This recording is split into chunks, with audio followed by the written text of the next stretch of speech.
And we're really happy to have all of you with us today. Before we get started, we would like once again to start with a land acknowledgement. We acknowledge that we gather on the traditional territory of a number of First Nations and acknowledge their stewardship of this land throughout the ages. We seek a new relationship with the original peoples of this land, one that is based in honor and deep respect. And I'll ask Barry-Ann to read it for me in French.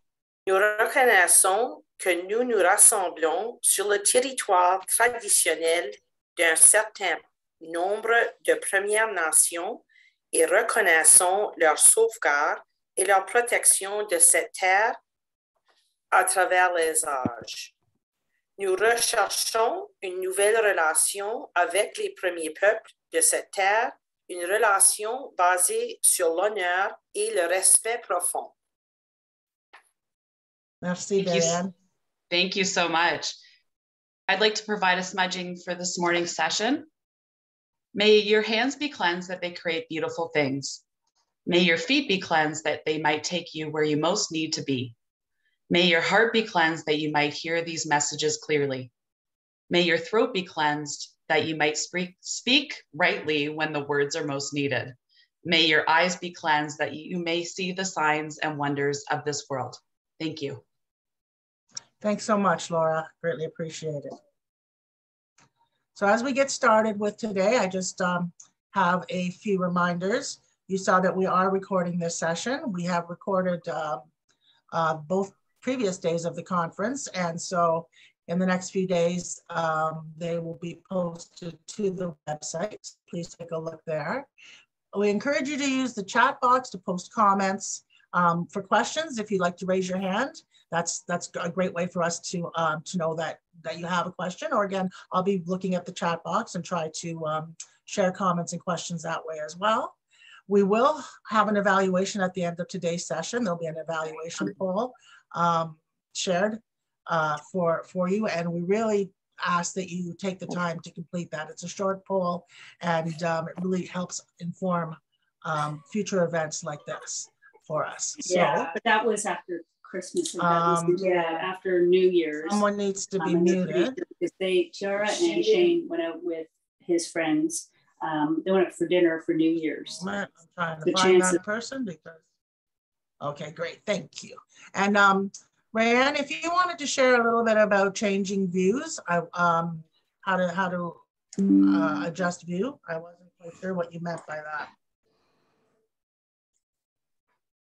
So for those who want to see the images larger for the ASL and for our speaker, I have pinned both of them on your screen or on my screen.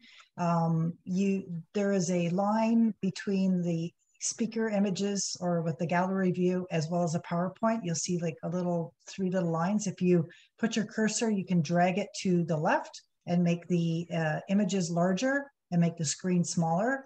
The other way is to choose the layout that you would want on the view at the top right-hand corner of your screen. There's a little box that says view, and you can choose which layout you would like. So standard has more of the bigger presentation. Side by side is the speakers, and I've pinned them so you'd see who's pinned, and the gallery would show all individuals that are participating today. Thanks so much, Rayanne. So for those of you who are new to the work of Elder Abuse Prevention Ontario, I do want to, and for those of you who are familiar with this, just to serve as a reminder that our mission is we envision an Ontario where all seniors are free from abuse, have a strong voice, feel safe and respected.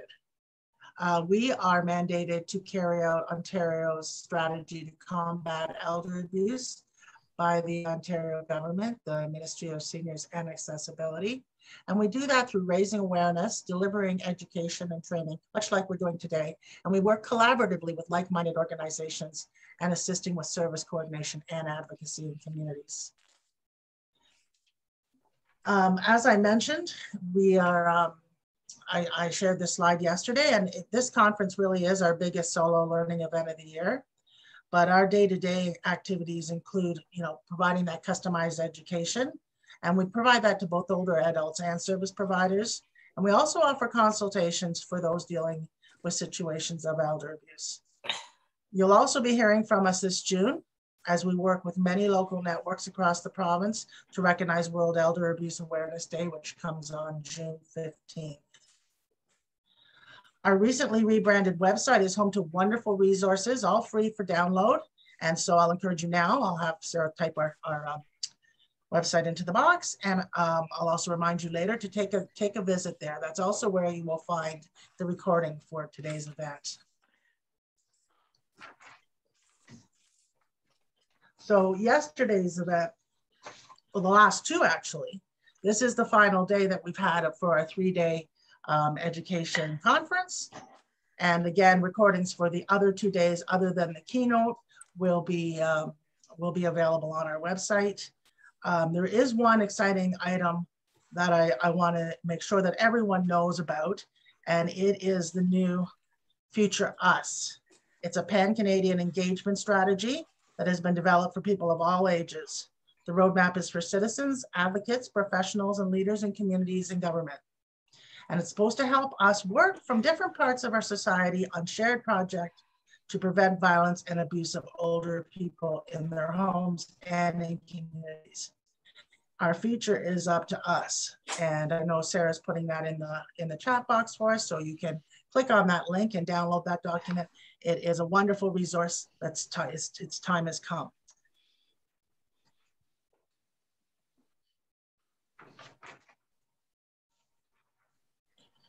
So yesterday's masterclass shared new international perspectives, helping us learn more about intersectionality and engaging us as global citizens in the field of aging. If you participated in yesterday's session, I'd love it if you could share your reaction to the content you heard yesterday. Maybe use your reaction button at the bottom of your screen, or feel free to put anything in, a comment into the chat box. You will be, if you were there yesterday, you will be receiving an evaluation, as you will today, and we ask that you complete that. And today is also full, I'm happy to announce, and our goal is to create an interactive learning experience with our presenters. So do be expected to join in discussions and answer some polls for us. We want to learn from each other about what's working in communities. And so we hope that each of you will actively participate throughout today's session.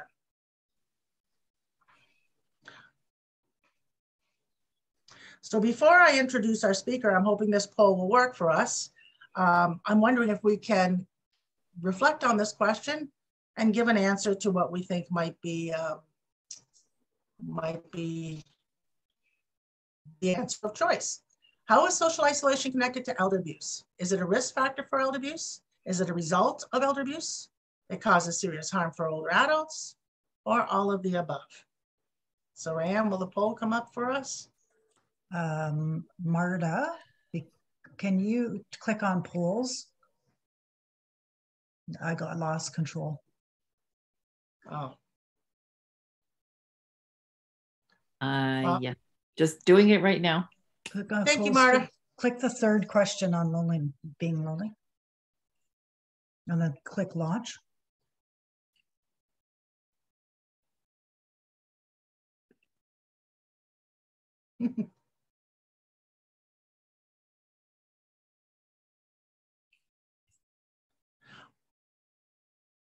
Well, in honor of time, we can just discuss this. I imagine most of you were thinking about it and perhaps picked all of the above, which was the answer I was looking for. And I really wanted to have this little bit of a contemplation before we come into our first presentation, because we are going to be talking this morning about isolation, social isolation. And I did want to draw the attention to the fact that it is a risk factor for elder abuse. So the more isolated you are, the more at risk you are of potential abuse. And it's also a result of elder abuse. So perpetrators who are doing it consciously and maybe even unconsciously, although, that's either way, oftentimes what they do is they pull the older adult away from their network of support to make that abuse less obvious. And of course, abuse causes serious harm for older adults and those who love them? So answer was all of the above. So without further ado, I'm going to introduce our first presenters. I'm delighted to introduce Jenny Manchester all the way from the UK with the time change. Thank you, Jenny. And she's going to share the campaign to end loneliness, which believes that people of all ages need connections that matter. The campaign to end loneliness believes that nobody who wants company should be without it. And they have been experts in the field of loneliness and connections since 2011, sharing research, evidence, and knowledge with thousands of other organizations and the public to make a difference to older people's lives. Jenny is the campaign's communication manager and has experience of managing communications for a wide variety of nonprofit organizations, including charities, local government, and policy think tanks. She led the press office at the Equal Opportunities Commission and managed high-profile campaigns on gender inequalities. Since joining the campaign, she has led the promotion of the campaign's work across its communications channels and is particularly interested in using communications to raise awareness of the impact and cost of chronic loneliness on society. And I'm going to have Sarah enter Jenny's, the campaign's website into the chat box, but I'm also going to introduce a special guest. Jenny brought along a partner, a Canadian partner. So I'm also excited to introduce Peter Bombaci, who is the founder of the GenWell project, and he'll be joining Jenny a little later in the presentation. Pete is proud to be leading a movement that he truly believes can make the world a happier and healthier place. The idea in the making for over a decade before its launch in 2016 was inspired by events witnessed during the summer blackout in 2003. Kindness, generosity, empathy, and most importantly, human connection. Formerly the Canadian country director for Movember Canada, Pete led an amazing team of people responsible for raising $142 million over 5 years and putting a much needed lens back on men's health.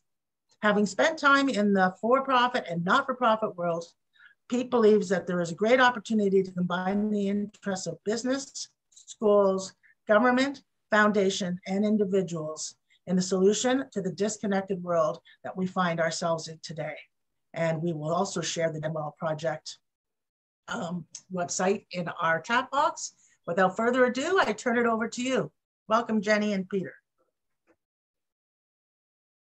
Thank you, Jenny. Just before we get started, I just do want to make one reminder, and I know that Sheila's already informed you, but also for our participants, with our ASL interpreters, they do just keeping a normal pace for talking. I know I do the same thing. When we get going, we might talk a little faster. So we've just been asked us to slow down our speed a little bit. So thank you. Looking forward to your presentation. Thank you. Thank you ever so much, Sheila. Thank you for the invitation. And thank you for the reminder to speak slowly. So please raise your hands if I start quickening up. My apologies for that. So as Sheila mentioned, I'm Jenny Manchester, and I'm from the Campaign to End Loneliness in the UK. Today's session, I'm so privileged to be here, and I'm really excited to have a discussion later.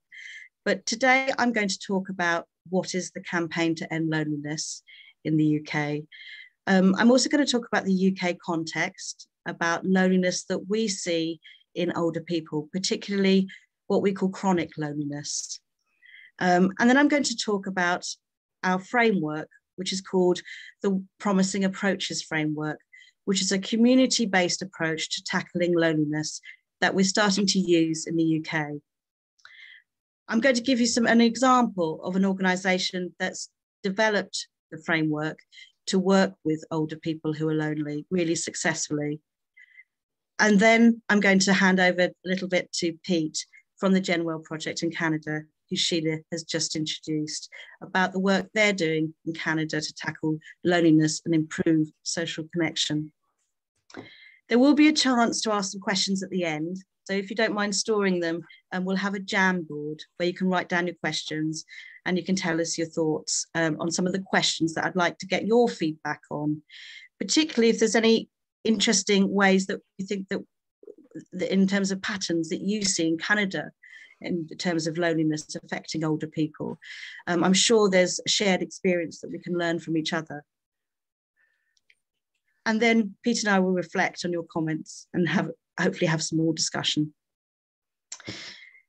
So just to begin, to give you some insight on the campaign to end loneliness. The campaign was set up in 2011, and our aim is to bring focus to the issue of loneliness. So we identify the action that needs to happen to tackle loneliness, and we aim to bring people together and organisations together. We published a really important report a couple of years ago called Safeguarding the Convoy. And why that was so important was that it brought together the evidence for why it's important to tackle loneliness for the first time in the UK. We were successful in campaigning, and so we were one of 3 partner organisations which were invited to work on the UK government's loneliness strategy, which was one of the first government loneliness strategies in the world. You may be aware of it. It was published in 2018, and it coincided with the first appointment of the first Minister for Loneliness in the UK. We promote good practice, as I mentioned. We bring organisations together on loneliness, and we commission and publish research which help other organisations in tackling chronic loneliness in particular. We're really small. We're a small organisation. We consist of 3 people in total. So we do a lot of work. Because of our size, we tend to focus on the issues around chronic loneliness, which is, for those of you who are unaware, it's the most severe type of loneliness, which obviously can have a major impact on people's health and mental well-being. But I didn't want you to think I was coming to this presentation to talk about loneliness that happens to other people, because the point about loneliness is that it happens to all of us, and it can happen to us all at different life stages. It can also happen to us at different points of the day, on an occasional morning, for example. So what I wanted to do is just have a quick poll to sort of establish how lonely we're feeling today. So I don't know whether you could. And I'm sure Pete will feed back on the poll when he talks about the work that he's doing to improve social connection. Rayanne, is that poll possible? Yeah, Marta is going to try to launch it now. Okay, thank you so much. Brilliant. So if you could just perhaps complete that as I'm talking, that would be wonderful. Thank you so much. So first of all, let's define loneliness. And it's the quote that we always use, that loneliness is subjective. It's the unwelcome feeling of a gap between the social connections we want and the ones we have. And that's the quote that's often used when we describe what loneliness actually is. In terms of the UK context, we have seen more people experiencing loneliness during the pandemic. So the most recent statistics tell us that 9 million people in the UK would say that they're lonely, have some sort of level of loneliness. 3.7 million people, according to the official statistics, would say that they're chronically lonely. So that means that they're saying that they feel lonely all the time or often. So that's quite a significant figure. We're a population of around 65, 70 million people, and that's 9 million people, if I can leave that with you, 9 million people that say that they're lonely some of the time. So there's definitely work to be done. We also know that in terms of the context around older people, which I know you work for organisations which represent older people and work and support older people, we know that you're more likely to experience loneliness, chronic loneliness, if you're an older person, if you have a disability, or if you come from an ethnic minority background, or if you were lonely before the pandemic, you're more likely to become even more lonely during COVID, which is unsurprising if you think about it. So these are the issues that we're up against in the UK. The next question is, what do we do about it? So this is Promising Approaches. It was a guide that we published in 2015. And as I said earlier, it's a community-based approach to tackling loneliness. And the principle behind it, and I want to leave this with you, and if there's one thing you remember from this presentation, just please remember this, is that loneliness is everybody's business. Loneliness cannot be fixed by one person or one individual or one organisation. And that's really the governing principle behind this framework, which, as I say, is a community-based approach. We first of all published it in 2015, but the world changed, as we know, from COVID. So we republished it, revived it, refreshed it in 2020, in the middle of the pandemic, to reflect really where we were then. I want to tell you a little bit more about the guide. It's a guide, it's not a report.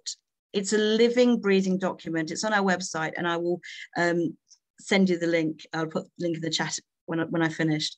But it's a guide. It's aimed at people that are working on services that tackle loneliness. So in the UK, that might mean you're a local authority commissioner, for example, or you work for a charity developing a lunchtime club for older people, or you work in a care home. But it's a guide. It's a framework. On the website, in the actual report, is obviously quite lengthy. So this is going to be a whistle-stop tour of it. But I would advise you go and have a look at it if you're interested, because there's more detail, and there's I've been a bit bashful. I've said a selection of case studies here. There's more than 30 case studies now of different organisations which have used the framework successfully in terms of improving their services and the way that they tackle chronic loneliness amongst older people. So it's a good read. I would say that. It aims to be a guide. It's not a shopping list. So it's not something that your council commissioner needs to tick off in a checklist or anything. But what it does, it works from what we understand about loneliness to solutions that help us address it. It's about an approach across the whole community. And what it does, it forces commissioners, we hope, to look at their local area, look at their local community when they're devising, when they're creating a loneliness strategy, to say, have we got these things in our community that do these jobs? Were they designed to address loneliness, or is it a happy byproduct of that social club, or that it actually does tackle loneliness, which we hadn't even considered when we set up the activity in the first place? So this is the framework. I'm just going to give a quick overview.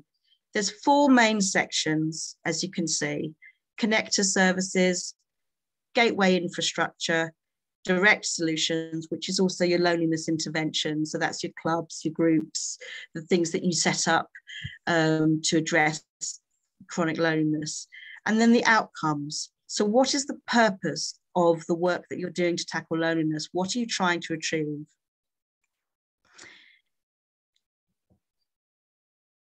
The first section I'm going to look at is the outcomes. So this is about what we're trying to achieve with the Promising Approaches framework. And this is the thing that we want people to look at when they're devising the strategies. It's really about, what we suggest is there's 3 main outcomes with loneliness activities. We're concerned about those who experience chronic loneliness. So there are 3 things that we want to happen. We want people to build new connections. We want people to maintain their existing connections. And we may need to encourage people to change their thinking around whether they actually need new connections or connections at all. The next section I'm going to talk about is the direct solutions, or the loneliness interventions. So these are the things that ultimately make the difference into people's experience of loneliness. So we call them loneliness interventions, but on their own, it's really important to remember they can't resolve loneliness. So the 3 things we mentioned are the psychological approaches. So that, for example, could be counselling for mental health issues in terms of which have arisen from loneliness. It could be one-to-one. So an example of that is telephone befriending scheme, for example. And there might be, obviously, there's loads of groups and activities which are often set up perhaps around craft, men's sheds, lunchtime clubs, all these sort of different activities for older people to try and help them build their connections.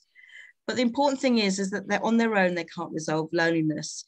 So I used to work for a local authority, as Sheila mentioned, and there was so many activities and clubs set up in my local area where I worked. But often they didn't last very long, to be honest with you, because they were set up in isolation, ironically. They were set up without travel connections, so people couldn't get to the group. They were set up at inconvenient times. So It's never enough to just have those interventions in a community. You need more. And that's really what the approaches framework is all about. So the next thing we're going to look at, which for me is the most important thing, is all the elements under gateway infrastructure.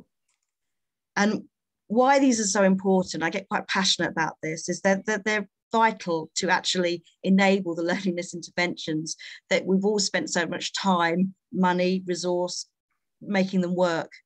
If you don't have these in place, they're not going to work. So they enable or disable connection at an individual level. If you get it right, you help people connect. If you get it wrong, we block connection. So these three elements that when we're working with community organisations and working with lonely people themselves, these were the three elements that people said needed to be part of the infrastructure around the loneliness interventions. So transport is probably quite obvious, but in terms of getting people to those groups, in the UK, around 30% of older people aged over 65 use a bus at least once a week. I don't know what the statistics are like in Canada, and I'm really looking forward to people sort of feeding back on that. But that is absolutely critical in terms of making in-person loneliness interventions works, that they have to connect in with local transport. Digital, we all know how digital has come to the fore in COVID, and we're seeing more and more loneliness activities and interventions online. Charities have been really adept in terms of moving some of their support services online because they've had to, in terms of trying to reach people that are chronically lonely. But it is challenging, as we all know, in terms of reaching people who are obviously lonely themselves and getting them to reach out using a mechanism or that they may not be used to. So that is challenging. The built environment is something that we introduced in the latest revival of this framework. And why the built environment was introduced, I thought you'd be particularly interested in this actually as a group, is that what we found in the UK, that particularly in care homes, people were more lonely in care homes than they were outside of care homes. And one of the reasons people were pointing to was that the way that care homes were built didn't enable connection. It didn't enable people to interact with each other in a really thought out, helpful, supportive way. Again, working for a local authority, I still have to tour lots of care homes, talking to residents, and the numbers of lounges where the chairs were against the wall, all around with the big space in the middle, made it with those wing-back armchairs, make it really hard for people to speak to each other. But things are changing slowly, and we're building more evidence on that in the UK around, for example, setting out lounges like cafes, that sort of, which enables more interaction. So back to the framework again. The next thing we're going to talk about is connector services, which is the first stage of that loneliness journey. So it's the foundations. It's the first things we need to do to support someone that's lonely. So before they even get to the group, it's about how they reach out to someone. So they're not loneliness services. It is, for example, the conversation I have with my elderly neighbour who catches me when I'm always rushing out the door, who wants to have a chat, who talks to me about how lonely she is, although she doesn't use the word lonely, but she is lonely. It's the conversation an older person might have with their doctor. In the UK, we have social prescribing. We're starting to build social prescribing services. So what the doctor may do is recognise that underneath the list of somebody's physical complaints, there may be an issue around loneliness, and then connect them with the social prescriber link worker, who hopefully is based out of the doctor's surgery, and the services are all integral and connecting, and then somebody has access or given advice about what activities might suit them and might support them in terms of getting out and about. So these are also very important, because what they may do, particularly for somebody who's chronically lonely, it's not enough to, for example, to give a flyer through the door telling somebody about a service. It's important to sort of walk them through and guide them to that service and support. And that's what we're increasingly learning in the UK. the system level approaches is just something I want to cover really quickly, but it's the thread that runs through the framework. And these are the approaches that help us ensure our loneliness response is effective and sustainable and social. So basically what I'm saying is that it makes it work. So this is all about making sure that our community is age friendly. And some of you will be aware the World Health Organization introduces a concept and principles around age friendly communities. Asset-based community development, which is something, it's a long, sorry, I'm going too fast, aren't I think. So asset-based community development is something, the best way of describing that is actually something that happened in the north of England in Leeds. It's a great example. So during COVID, what a group of older people did in Leeds was they wanted to do something. They were in lockdown and they used their skills. They were retired photographers and editors and writers, and developed a magazine so using their skills, their asset-based community development skills within their local community, they developed a magazine and sold advertising space, which they donated to local charities. And it had a circulation of 30,000 to older people. And what it did was generate interest from other people who were looking for things to do in lockdown, older people's perspectives on issues in the local area. And it created a community. So it's a really great example of that. Volunteering is something that's often cited as a way of tackling loneliness. In the UK, the evidence isn't as clear cut as that. So while we know that if people volunteer, it may be that they prevent any experiences of loneliness. They prevent loneliness, which is brilliant. It doesn't necessarily mean that it's going to tackle loneliness. The fourth thread, which needs to run through any effective community approach on loneliness, is around the neighbourhood, because we know, again, in the UK, that older people have a more closer affinity to their very, very local neighbourhood than people from other ages. So this is why, for example, around we have the Queen's Jubilee time, we have street parties and things like that. And they're really popular amongst the older generation because people feel that affinity to their local neighbourhood. And that's something that you can use, that feeling in terms of supporting people in tackling loneliness. So identifying specific neighbourhood activities that would work for older people. So why we're presenting the framework is that COVID-19 brought loneliness into sharp relief, and it obviously deepened the experience of loneliness. It meant that, as I mentioned, people who were lonely before COVID became even more lonely during COVID. But it also increased the challenges for delivery. However, what we need to do hasn't changed, although the way that we do it may do. And it's an opportunity to build out loneliness. This approach is about taking a more strategic approach to loneliness. And we think this approach has actually become more important than ever, thanks to COVID. I'm going to give an example now of an organisation in North London which used the principles of the framework to improve their own services for older people who are chronically lonely. So Camden, for those that know London, is a part of north of London, and it's very diverse, and it had lots of groups for older people aimed to build connection, but they weren't very well attended. So what the organisation Aging Better in Camden did was they developed a strategy around improving the welcome that all older people got, whatever group they attended, whatever charity ran it, whatever statutory organisation provided that daycare support, they all got the same consistent warm welcome. They believe that all older people deserve a warm welcome. And in fact, some people actually need it to engage and remain connected, particularly if you're chronically lonely. And older people need that opportunity to make that connection. And what you'll see as I talk is that I'm reflecting back on the language that I used in the framework, that warm welcome helps make new connections and maintain current ones. So you may remember I was talking about outcomes of the framework. This really hit the spot in terms of what a loneliness strategy needs to deliver.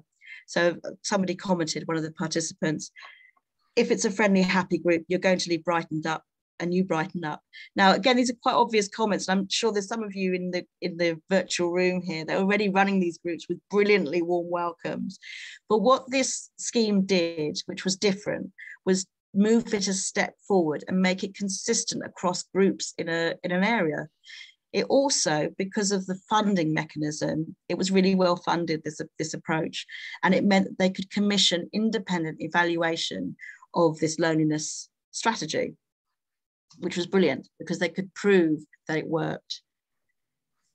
So what they found, that the service design is vital. Again, that won't be news to any of you sort of responsible for developing services which tackle loneliness. It's important to have meeters and greeters.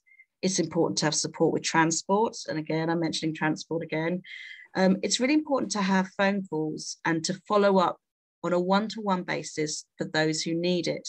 Again, I reflect back on the approaches framework. Remember, I mentioned one-to-one support.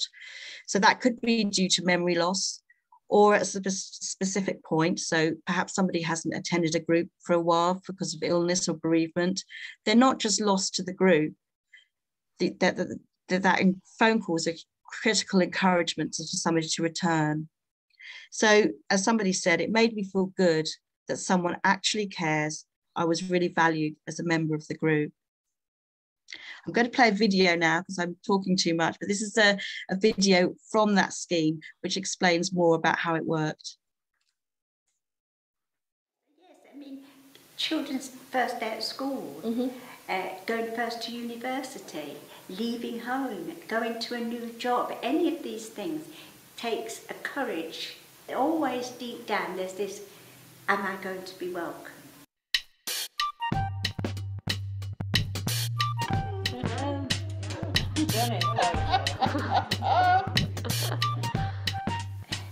When I first started going to meetings after I retired, I was very nervous. And then I went to the West Euston Partnership. I went up and down the stairs to the door several times before I finally knocked. And suddenly a lady came forward and said, "Oh, how lovely to see you." And I felt as if, you know, I'd sort of found a new world, discovered a new continent. They were so pleased to see me. I came to the OPAG, Older People's Advisory Group meeting, for the first time just a year ago. Right away, someone welcomed me, gave me a seat that was actually quite near the person leading the meeting, and all in all, I felt welcomed. To me, a warm welcome is when somebody from the group approaches me, says hello, and initiates conversation. I would think essentially smiling faces at the reception, welcoming smile. It does help to have a phone call to remind me that I should attend.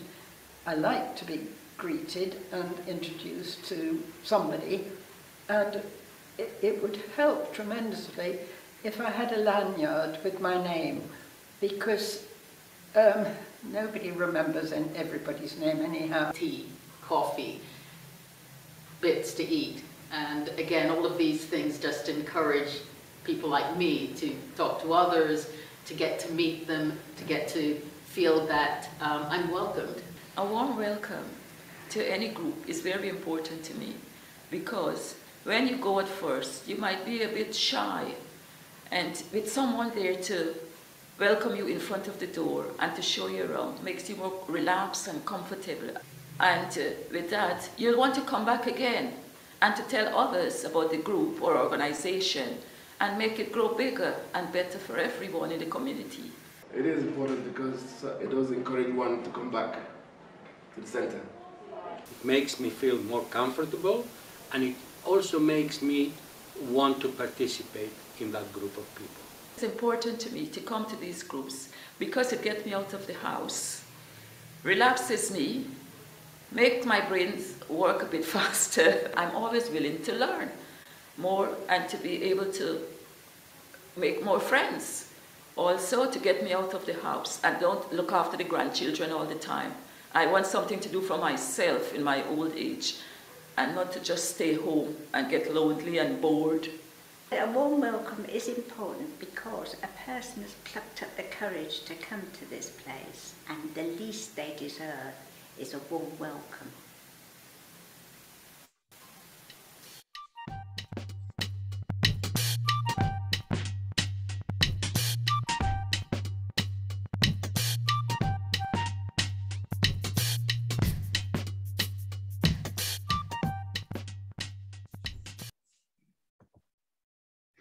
Okay, so what the group, the scheme also found that it was really important to invest in staff skills for ensuring a warm welcome. So again, it's a good reminder, it takes skill to ensure that all groups are friendly and inclusive, and that staff need to have skills to intervene and support the difficult group dynamics, and also be supported by their organisation.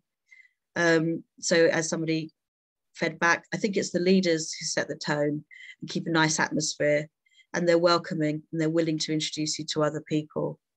So that was the learning points from the scheme.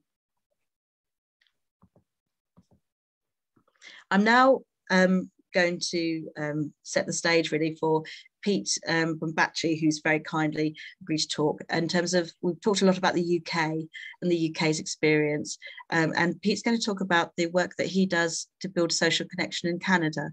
So over to you, Pete. Jen, I'm gonna suggest that we have the results for the poll, and maybe now would be the time to talk about those, to share what the loneliness poll told us this morning. That would be great. Great idea. All right. So I'll turn it over to Rayanne. I think she has the findings, or maybe Marta. It's Marta, and I gave her a heads up, so hopefully she was able to do this. I just posted it, so does everyone see it? Yep, thanks, Marta. So Pete, take it away. Well, hey, and thank you. And I think well, let's start off just with even these poll results, which I think are really interesting, you know, and I think this is about raising the collective consciousness of society that, hey, you know, the fact that the people that are here today are not always or often lonely is probably a good indication that you've made the effort to be a part of a webinar about the subject and the topic, and you're engaged in this type of activity, which is part of the reason why you probably feel more connected, which is a beautiful thing, and what I'll speak to a little bit in introducing the Gen Well project. For the ASL interpreter, I have a deaf sister, so hopefully I slow down enough. I may not always be conscious of her challenges as well, but I will do my best. It is absolutely a pleasure to be here.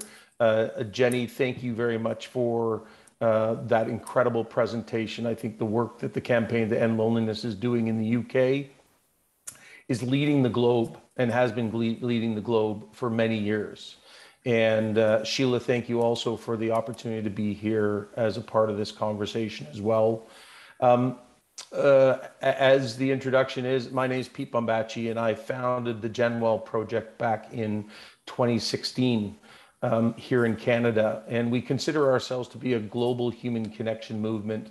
And our mission is to make the world a happier and healthier place by educating, empowering, and catalyzing people around the importance of human connection for our health, our happiness, and for the betterment of society as a whole. The reality is that most of us, and I see us as a complement to all the great work that's being done in the loneliness space. We are a human connection movement. We're not a loneliness campaign per se, because we believe that human connection solves far more than just loneliness. It follows the disconnection, whether it's political polarization, whether it's cultural differences, financial separation.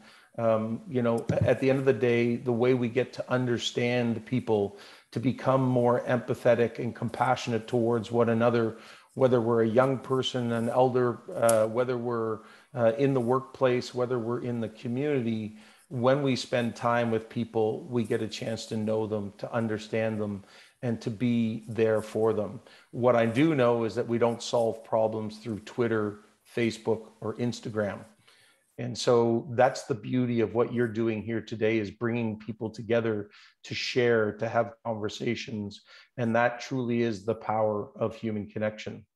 So we've been around since 2016. And the way I would describe what our movement is all about is we are a positive and proactive approach with building a public-facing movement that is about educating and empowering people to take action in their own lives and in the lives of, and to help other people in human connection as well.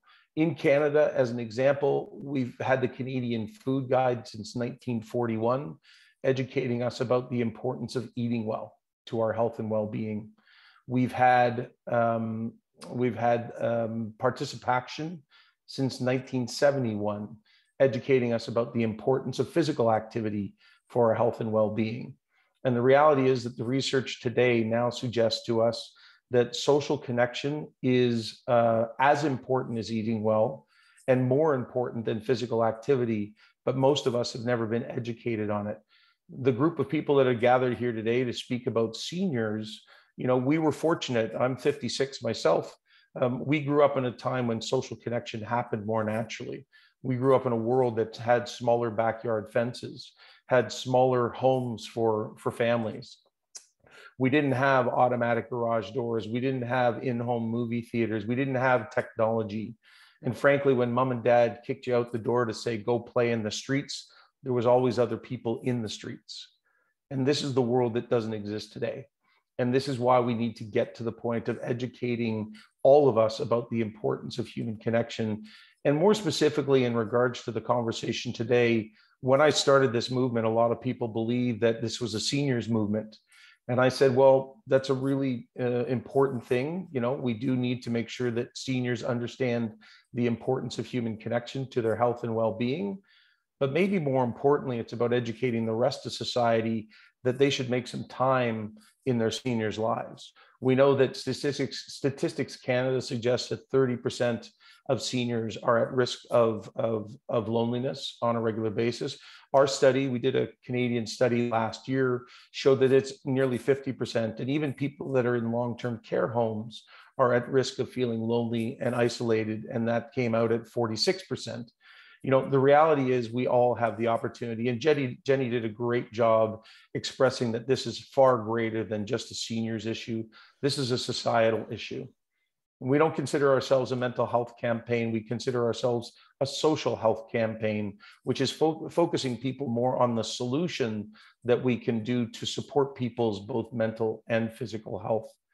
You know, we did a study just before Christmas this past year that showed that 10 million Canadians feel lonelier than they've ever felt before. So if you look at the group here and you know, if it's not this group, because everybody here is taking these proactive steps to learn more and to engage in a community, the reality is look around us each and every day and recognize that, you know, 1 in 3 people in Canada is probably feeling lonely at some point today. And that each one of us has the opportunity to be a part of the solution. You know, the framework that the Campaign to End Loneliness has is really focused on getting everybody to be part of the solution, having support programs there for those that are chronically lonely. Our work at GenWell is really about educating the broader population about the importance in social connection, so that we don't have to wait till we get to a crisis or get to a point where we feel lonely and isolated. And we know that we won't solve it for everyone. You know, people will be on a spectrum. Some people will be able to hear the information, and maybe it's a next door neighbor who recognizes the role they can play in the life of a senior next door. And rather than rushing off every day to the office, they might take a few minutes and knock on the door and check in on them. We need to empower people. You know, John Tory, the mayor of Toronto, who recorded some videos for us a couple of years back, you know, said the reality is we need movements like this because the system can't solve the problem for everyone. You know, whether that's about the healthcare system or whether that's about programs, you know, we can, as John had said to me that day, you know, we can afford to, you know, take a senior to a card game or to a community event once a week or maybe a couple times a week. But the reality is we have to count on each other at some point. And that's really the message of the GenWell project, is about educating the broader population on the role that each of us can play in solving for the problem of the loneliness, the disconnection, and the isolation that some people feel as part of the world that we've woken up in, not just during the global pandemic. It just put a magnifying glass on the issue that was here long before the global pandemic. You know, our message and our mission is really focused each and every day. We work in 3 different channels. We work in community, we work in businesses, and we work in schools. And it's through those 3 different channels where we help educate people about this importance, so that hopefully you see those opportunities to make a difference in the people around you, and that we can make a difference in the lives of everyone. I think that's about all I have to say. This June, we'll be doing our 2nd annual Canadian Social Connection Survey. And our goal in the long term is actually to build a guide that helps educate all Canadians, similar to the food guide, which will allow people to better understand the role that social connection plays for their health, their happiness, and their well-being. And so that is our longer term goal, which is really to become an organization that helps educate 37.5 million Canadians about just how important this message is. So I think at that point, I think we just talk about the questions and go a little deeper in answering any of the questions that people might have about the presentation that Jenny made, or what we're trying to do with the GenWell project. So thank you very much for the invite, and it's great to be here. Thank you so much, Pete. That's really helpful. So glad to have both of you, and thank you so much for opening it up to questions. So group, we have some wonderful experts here, both from the UK and our own country. Questions, comments? I can read from the chat box, but you can also feel free to unmute yourself and share with the dialogue. We have set some time aside for questions, so. I think we see one there from Naomi that just says that she's been working on being alone for a long time and didn't feel lonely during the pandemic. Jenny, do you have a comment on that? That's really interesting, Naomi. Do you mean in terms of have you seen that amongst people you work with as well, or just is it that just yourself that feels that? I'd be interested to learn more about why you think you feel that, to be honest with you. It's not, I think there are some people who are reluctant to define themselves as lonely. So we've seen, for example, older people will not describe themselves as lonely, but yet they feel alone. And sometimes it can be semantics rather than more of an actual difference in terms of how people are feeling.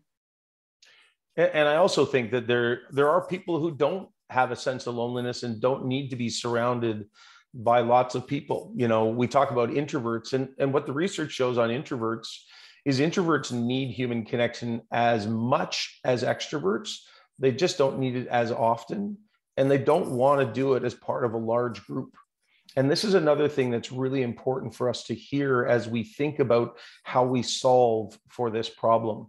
The reality is, if everything we do is about bigger groups and we don't recognize the power of a simple coffee with a neighbor or somebody, we might be missing the opportunity to really help people through that sense of loneliness or disconnection.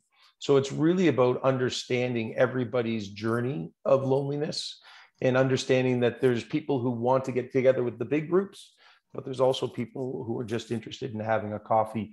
And I'm just thrilled, Naomi, that you found ways to stay connected, whether that was digitally or maybe some physically distanced walking during the course of the pandemic, because those who were able to address their sense of loneliness, you know, came out doing okay. But there's obviously lots of people who suffered over the course of the past 2 years. Yeah, and it's just important as well to underline that. And I know I mentioned this in the presentation, but for some people, because of the disadvantage that they have in terms of a disability or a lack of income, they don't have the opportunity to build up those social networks again. They don't have that support that's available. I'm glad, as somebody else has said, I'm so happy you don't suffer from loneliness, Naomi. I'm really glad that's the case. But for some groups and some people, because of the disadvantage, it's really challenging. In order to rebuild their connection after a pandemic. I work in home community care, and so part of my job is to link people with the day programs or friendly visiting, check-ins, and we are so desperate for more. I would have to, I have 115 people just on my caseload alone, and I'm going to say 95% of them just want someone to talk to. And the day programs have so little availability because they are small groups. We have so much more work to do for loneliness for our community because there's just not enough. Like, I think everyone's really struggling, especially with COVID. We have a question in the chat box. Does London have a day dedicated to loneliness to bring awareness to everyone? And I think that fits in nicely with what the last comment. Yes, we do. There is an awareness week that's run by a charity, a very small loneliness charity called the Marmalade Trust, which is called Loneliness Awareness Week, which is in June. There's also, there seems to be a number of awareness weeks. There's also Mental Health Awareness Week, which is in May this year, which is also focusing on loneliness. I think it's a sign of the times in terms of how important people feel it is. But yeah, there's a couple of awareness weeks which focus on loneliness, which is for charities to help with fundraising, draw attention to the issue. And I'm just going to build on Brianne's comment, which I think is so important for us to hear. Unfortunately, we are at a crisis stage right now. And unfortunately, because we haven't started educating people on the importance of human connection, for the last 50 years, like we have on physical activity and eating well, we've ended up in a situation, obviously magnified by the global pandemic, where we have people that are in crisis. And so there's no question we need more resources right now to help those that are there.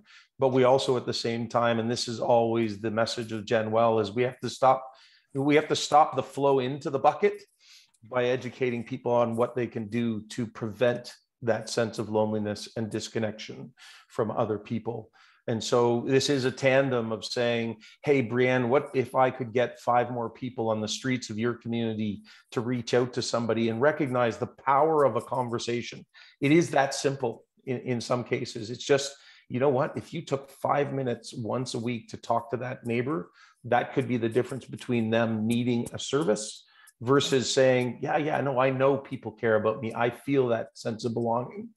But this is about educating, as I say, in the case of Canada, 37.5 million people, to say, hey, look, and Vivek Murthy, the Surgeon General of the US, I love the line he used, which is, we all have the power to heal.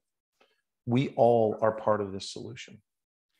I can't remember the name of that's a really good point, Pete. I can't remember the name of the lady that just spoke, actually, but she just mentioned about the issues that she's facing with day services and sort of resourcing that. I don't know, I'm just interested in your perspective, Pete, whether you've noticed a difference. We've seen in the UK that people who used to volunteer to support those kind of services before COVID haven't gone back to volunteering after COVID.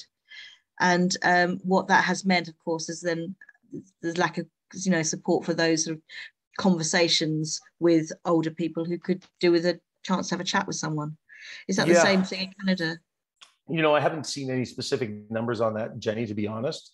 But here's one, again, a message of Jen Well is we need to understand there's formal ways of volunteering, like joining a group or, joining an organization, or there are the simple actions of knocking on a neighbor's door. Is that volunteering?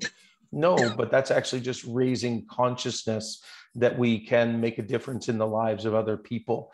And so I certainly understand, and what we all need to recognize is people are going to be across a spectrum in regards to feeling comfortable in everything coming out of the global pandemic, right? I know that workplaces are struggling because some people are fearful of COVID still. And we know that, there's a new strain out and who knows what's going to happen there. And we may go back to a place where we have to, be a little more cautious with people. So some people may not be volunteering because they're fearful. And we have to appreciate that and understand it. But if we can help people find other ways in which they can, because the power of volunteering is, as you touched on in your presentation, and I think it's so critically important, Jenny, is the power of volunteering is it's not only good for the other person, but it's good for you as well. And your point was that it's probably even more good for you than it is in some cases for the other person as it relates to loneliness. The interesting thing in relation to seniors, the study that showed that 46% of seniors that are in seniors' homes that feel lonely and isolated, the point made out of that was that it's not about just having somebody connect with you, it's somebody that you know connecting with you. It's actually a family member, it's a friend, it's a neighbor, it's somebody who has a deeper connection to you than just a paid service worker. Now, of course, that has to be the way in some cases, because some people don't have those communities or those relationships in their lives. But I think it's important for us to recognize, again, the role that each of us can play as individuals, even if it's not part of a more formalized, volunteering system. But they're all important. And educating people on the benefit of volunteering, I think there's those that are already volunteers. We get it. We're there, whether it's for us or whether it's for them or however you want to shape it. But there's still such a large portion of the population that don't understand it.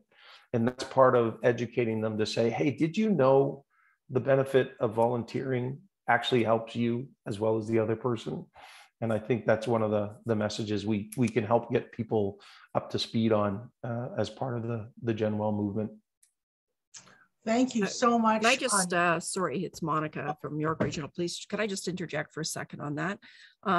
I find that since Doug Ford has come out saying now that people who want to volunteer will not have to pay for the police record checks for criminal checks, I think that might help us with our volunteers, because we know that a lot of our older adults are on fixed incomes, and that $35 to $70 a year makes a big difference. So I am really hoping that that's going to promote getting people out and volunteering now.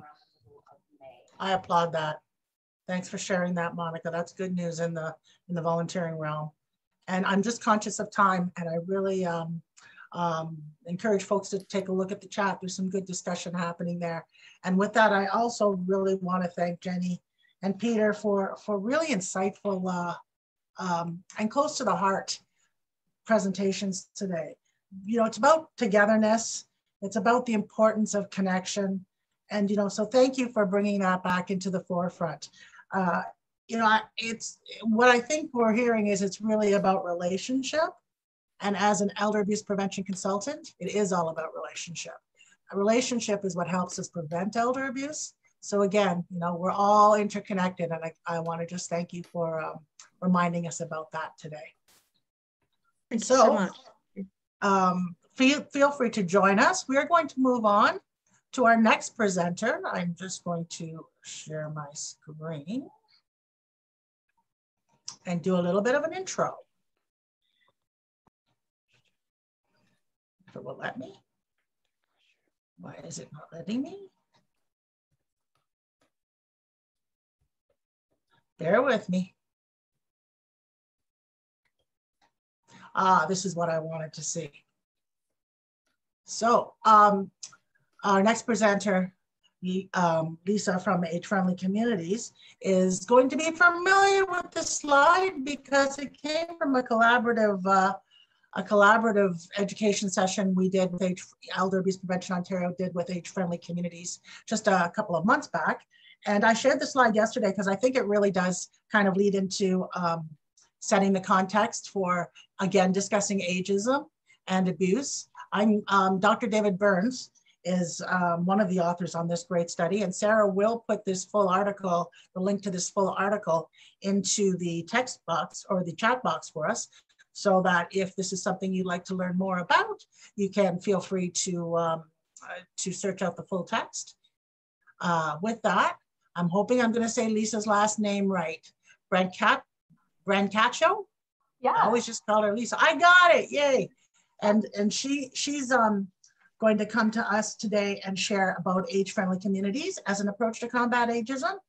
And so I'm delighted to introduce Lisa. She is the knowledge broker at the Center for Studies in Aging and Health at Providence Care in Kingston, Ontario.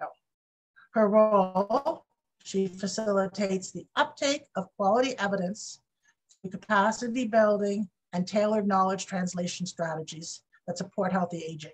Lisa's main portfolio is the Ontario Age-Friendly Communities Outreach Program, where she supports a network of over 70 age-friendly communities and aligned stakeholders from across the province that are currently planning, implementing, and/or evaluating their local age-friendly strategies.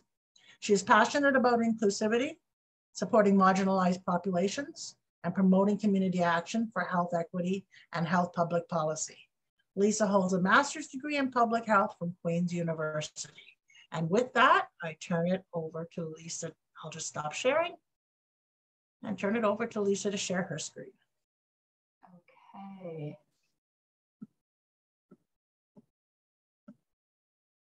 How does that look, Sheila? Awesome. You just, Yep. yep. If you want to do slideshow. Oh, you don't see the full screen? Nope. I see all your slides down the side, Lisa. Okay, let's do a little reshare. Okay, how's that? There you go. Thank you. All right. So thank you so much for the introduction, Sheila. I'm just going to swap my screens here. Perfect. Thank you to Sheila and my fellow speakers and to Elder Abuse Prevention Ontario for hosting these important discussions this week and for the opportunity to join in from my perspective here.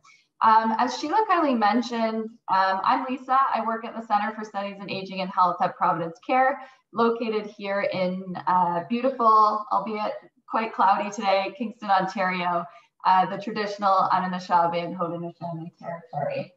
And so one of our programs at the center, and my main portfolio as mentioned, is the Ontario Age-Friendly Communities Outreach Program. So I'm very pleased to be here today to speak about age-friendly communities, specifically the importance of the respect and social inclusion domain and its role in combating ageism. So the purpose of my presentation today is to describe how the age-friendly community domain of respect and social inclusion is interrelated with aspects of the physical, social, and services environments in a community, and how these interact to hinder or enhance healthy aging. And my second objective today is to use examples of age-friendly community practices happening in Ontario now to demonstrate how age-friendly community initiatives promote respect and social inclusion and those positive attitudes towards aging in communities and ultimately work to combat ageism. So I'll do that in the next 20 minutes or so. So first I'll describe what age-friendly communities as a concept are more generally, and then I'll discuss what that looks like here in Ontario, including some examples of age-friendly community practices that are being implemented, as I mentioned. I'll finish with some key takeaways, share some resources, of course, and I believe we'll have time for a quick Q&A at the end. If not, you can always contact me via email in the chat. I'm always happy to have a chat. So let's get into it. So what is an age-friendly community, or AFC, as you'll hear it referred to? So we know that the majority of older adults want to live in their own homes or in a community setting for as long as possible, and that everyone wants to continue to be as socially connected and as engaged as they would like to be. So when we're talking about age-friendly communities as an approach, it's a population health intervention to promote healthy, active aging across the entire life course. And this is done by working to ensure that all people, regardless of age, gender, social status, ability, and so on, are able to be active in their community. So not just in terms of physically active, but able to participate in and contribute to things such as social, civic, spiritual, and cultural life as much as they so wish. And of course, have access to appropriate services and programs to feel supported in living independent lives in the community. And so when we begin to think about active, healthy aging, we can see that a variety of determinants would interact to influence this process. And that the health and well-being our health and well-being are largely determined by the environments in which we live our lives. So moving on, in an age-friendly community, we look at social and physical environments, programs offered, policies in place, and the services provided, and work to make them more inclusive. So making sure they support and respect diverse needs and values of all community members. So making sure, again, folks of all ages, income levels, gender, physical abilities, ethnic backgrounds, etc., are recognized, supported, respected, and appreciated. AFCs also are strive to be accessible so that anybody can participate in and contribute to, regardless of any potential barriers such as income level or physical abilities. They're safe, so they promote safety and independence. And we know that how safe older adults feel in their communities can certainly affect almost every aspect of their daily lives.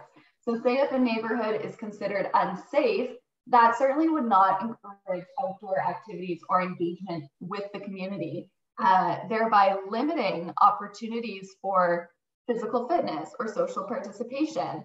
And I guess I'll define by unsafe, we could be looking at factors like crime or traffic, or maybe an icy sidewalk, or maybe these larger social issues like ageism. And of course, AFCs strive to be intergenerational. So an AFC would foster and facilitate relationships between all generations by creating more opportunities to create those positive relationships and perceptions of aging. So in 2007, based on information from focus groups with older adults, caregivers, and service providers, the World Health Organization developed this age-friendly communities framework of sorts. And this is typically referred to as the 8 domains. So these are 8 aspects of community life that work together to make a community age-friendly, or from the implementation side, it can be used to identify and address barriers to healthy active aging itself, as well as the perceptions of that process. So as I mentioned, these are all interconnected, meaning a change in one domain can have effects on the lives of people in the other domains.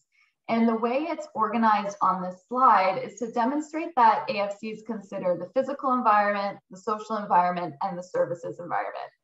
And as you can imagine by the title of the presentation, respect and social inclusion serve as the basis of all 8 of these.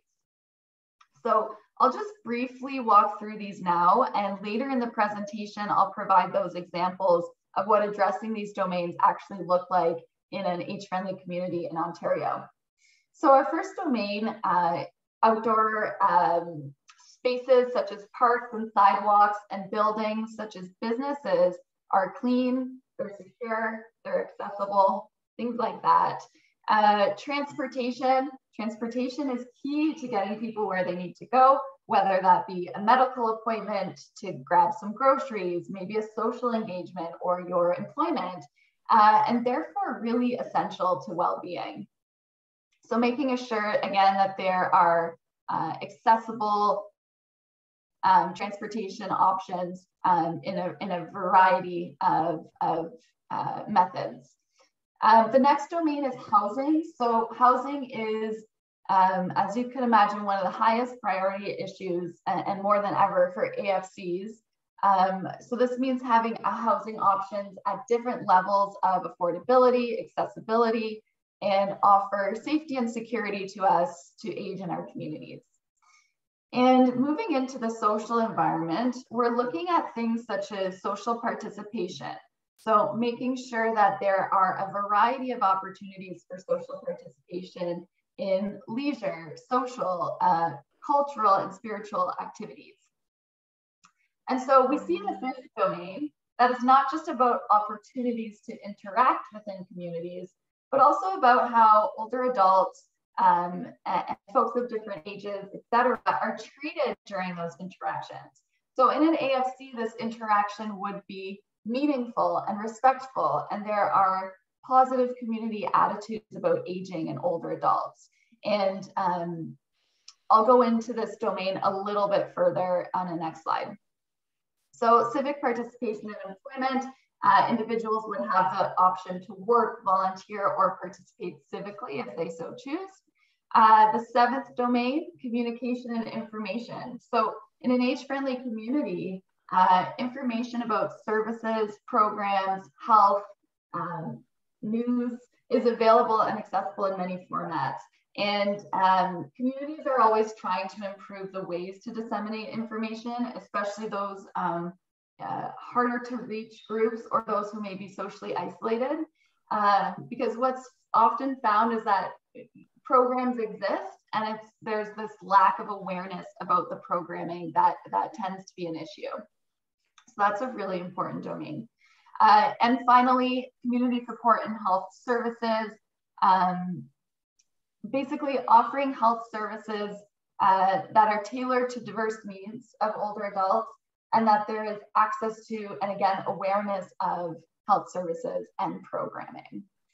So getting to our foundational domain here, thinking about the AFC framework and these 8 domains, we can think about respect and social inclusion as a lens in which we approach all of the other domains, and as well as how we approach age-friendly planning and implementation. So not just the activities themselves, but the planning of those and their implementation, so the committee work. So some examples could be making sure that a diverse range of older adults are involved in planning and implementation of age-friendly community activities. Making sure that those groups are consulted to determine the needs and desires and abilities in that community to guide the age-friendly work in a tailored way. Making sure that services and programs are accessible, inclusive, intergenerational, both for consumers and employees, and that they foster positive images of aging. And making participation in and contributing to different aspects of a community more available to folks by removing barriers in terms of, say, affordability of transportation or physical barriers such as steps in front of a storefront, maybe friendliness of community members, things like that. And then, of course, this domain could look like making sure there's a sense of safety, security, and a sense of belonging in the community. So it's really interesting because, as I mentioned, this can be used as its own domain itself that would have activities specific to promote this domain, but it's also that foundational lens to look at all the other work that we do in age-friendly and hopefully beyond in just general community work. So some benefits of improving communities in these domains can be observed at both the individual and the community level. So 3 major benefits AFCs can have on an individual level is improved mental and physical health, more social interaction and connection with others, reduced health inequities, or more health equity, we could say. And then on the community side, it would contribute to a more vibrant, stronger, and resilient community, or in essence, a more healthy community, where we celebrate older people and people of all ages as a diverse group with diverse interests who contribute an enormous amount to our communities. And we begin to see the contributions rather than those ageist negative attitudes and beliefs about what it means to get older. So some specific benefits I can mention is that age-friendly infrastructure helps create efficient physical environments that work for everyone. So you might have heard of universal design as a concept. And basically if something works for someone who, say, uses a walker, chances are it's going to work for a new mom or dad with a stroller. So this infrastructure really does benefit all age groups and all needs. And age-friendly communities also helps to build social capital in communities. So in terms of family and community, as we know, older adults serve the community through volunteering and civic engagement and caregiving for younger generations in their family, etc. As well, AFCs expand options for affordable and accessible housing that could, attract or retain older adults who might otherwise leave a community and search for that in other places or residence. And there are even economic benefits to making a community more age-friendly. Older adults can have great economic clout as consumers, and the older adult market or needs of older adults is stimulating new companies and new products and new services and technologies, which has been really cool to see. And of course, as producers, older workers have significant accumulated knowledge and skills and institutional know-how to benefit companies. And having an intergenerational workforce can certainly result in positive outcomes as that knowledge is passed down and not lost. And finally, age-friendly communities through their infrastructure and promotion certainly facilitate healthy behaviors through their design and infrastructure that, as I mentioned, benefit everyone and could ultimately result in lower public health care costs.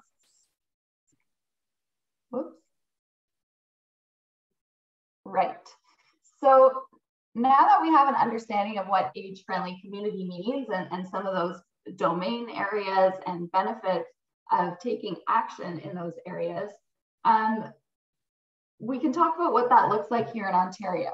So we want Ontario to be a place where older adults feel supported in living independent, healthy and active, safe and socially and civically connected lives. And the age-friendly framework, or the 8 domains of age-friendly we just talked about, certainly encompass and facilitate this goal in Ontario. So in Ontario, a number of programs have been launched to encourage and promote the development of age-friendly communities in the province, such as grant programs, provincial AFC recognition program in 2018. We have an Ontario AFC planning guide, which I'll link in some resources later on. And what I'll talk about in particular is our Ontario Age-Friendly Communities Outreach Program. So the outreach program was established in 2015 and were managed by the Centre for Studies in Aging and Health at Province Care. And we received funding through the Government of Ontario's Ministry for Seniors and Accessibility. And our outreach program is essentially a provincial knowledge translation and exchange hub designed to support AFC development in Ontario and ultimately to help advance the goal of healthy, active aging. Our primary users of the outreach program are local groups such as municipalities, community organizations, individuals working to develop or support AFCs, or committees with aligned work or programs, or it could even just be individuals looking more to learn about AFCs. But for example, and the examples I'm going to pull from are, the example on the screen is a screenshot of the 70+ local age-friendly initiatives across the province that we support, which we call Ontario's Network of Age-Friendly Community Initiatives. So what do these age-friendly community initiatives do? Well, they typically go through a process of establishing a steering committee with diverse community stakeholders, including older adults. They develop some infrastructure, gather some funding, they create a vision, and they set some goals. And then they assess the needs of their community in the form of surveys, to focus groups, things like that. And they also assess what kind of assets there are. So what already exists in the community that can be leveraged. And so based on that information, that needs assessment, They'll determine the priority areas and objectives within those based on that local context and need, and put that into an action plan. And then, of course, they'll implement those actions with partners and evaluate the outcomes and hopefully sustain that work over time. So in the next few slides, I'm going to provide examples of what this work actually looks like in our age-friendly community initiatives here in Ontario. So the first thing I wanted to share are these vision statements. And you can note in these language around inclusivity, respect, diversity. And I think that's amazing because it reflects that that domain of respect and social inclusion is really the foundation of the work these communities are doing. So for example, Peterborough is a thriving region that is inclusive, respectful, and accessible to people of all ages and abilities. In Temiskaming Shores, their vision statement is promote an inclusive, accessible, safe, and respectful community that enables independence, health, and wellness, and full participation at all stages of aging while celebrating diversity. I love that one. Durham Region is a community where all residents, regardless of age, ethnicity, race, gender, or ability, feel included, respected, and enjoy a high quality of life. So these are the vision statements that you'll see across these 70 plus AFCIs and really guide the work that they seek to accomplish. So as I mentioned, AFC initiatives will carry out activities, programs, services, etc., under their priority domains they establish through consulting with the community. And in the next slides, I'll do a quick run through of different projects communities have implemented under each domain, and hopefully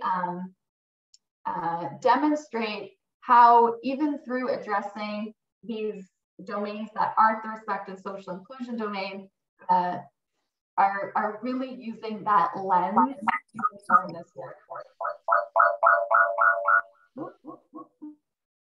Sorry, just got some feedback there.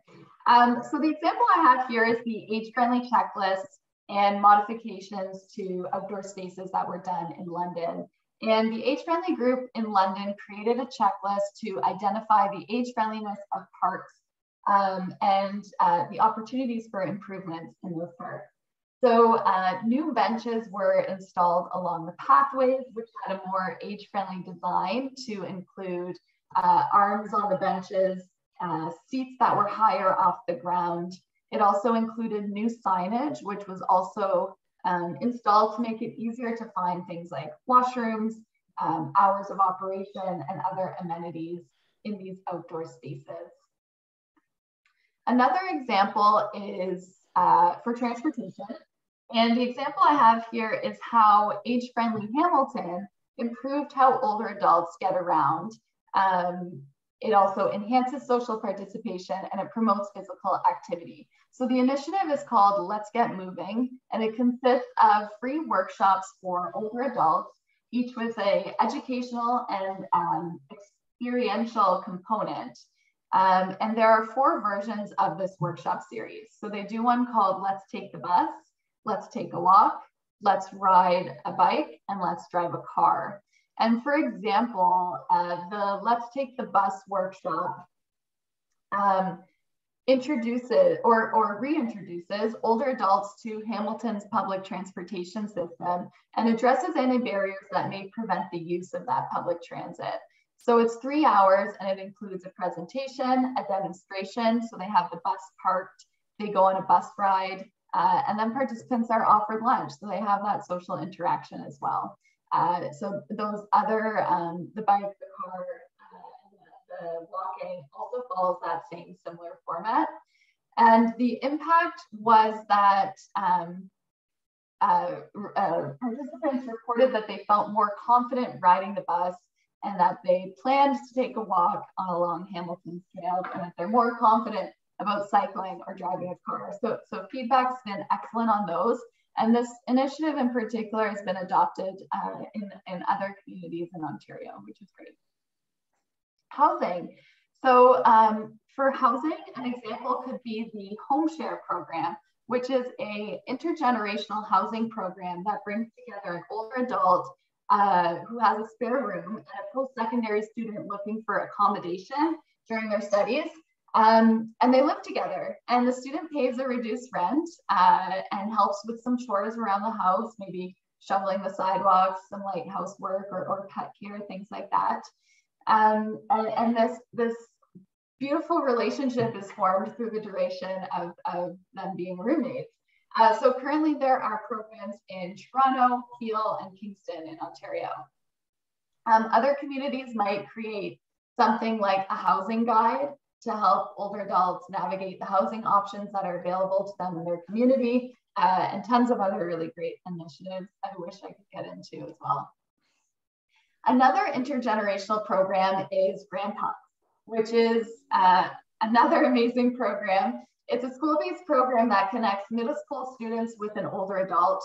And through COVID, it's been running virtually, as you can see from the photo. But during these calls, the students will ask the older adult about stories from their past, things they've learned, and then these talks continue for the course of the school year, and this really beautiful friendship is created. Students have a final project and then present it back to the older adult. If you want to know more about BRANCACCIO, super happy to chat about that. Respect and social inclusion. So the domain itself, activities could look like offering training for employees about how to interact and support older adults living with dementia.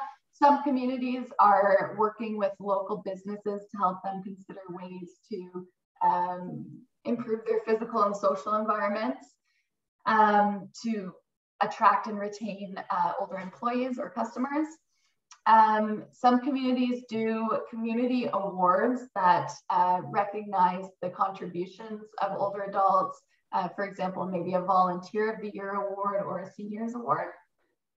But the example I have here, and what I want to talk a little bit more about, is a project done in Halton to better understand the food security and nutritional needs of older adults during the pandemic.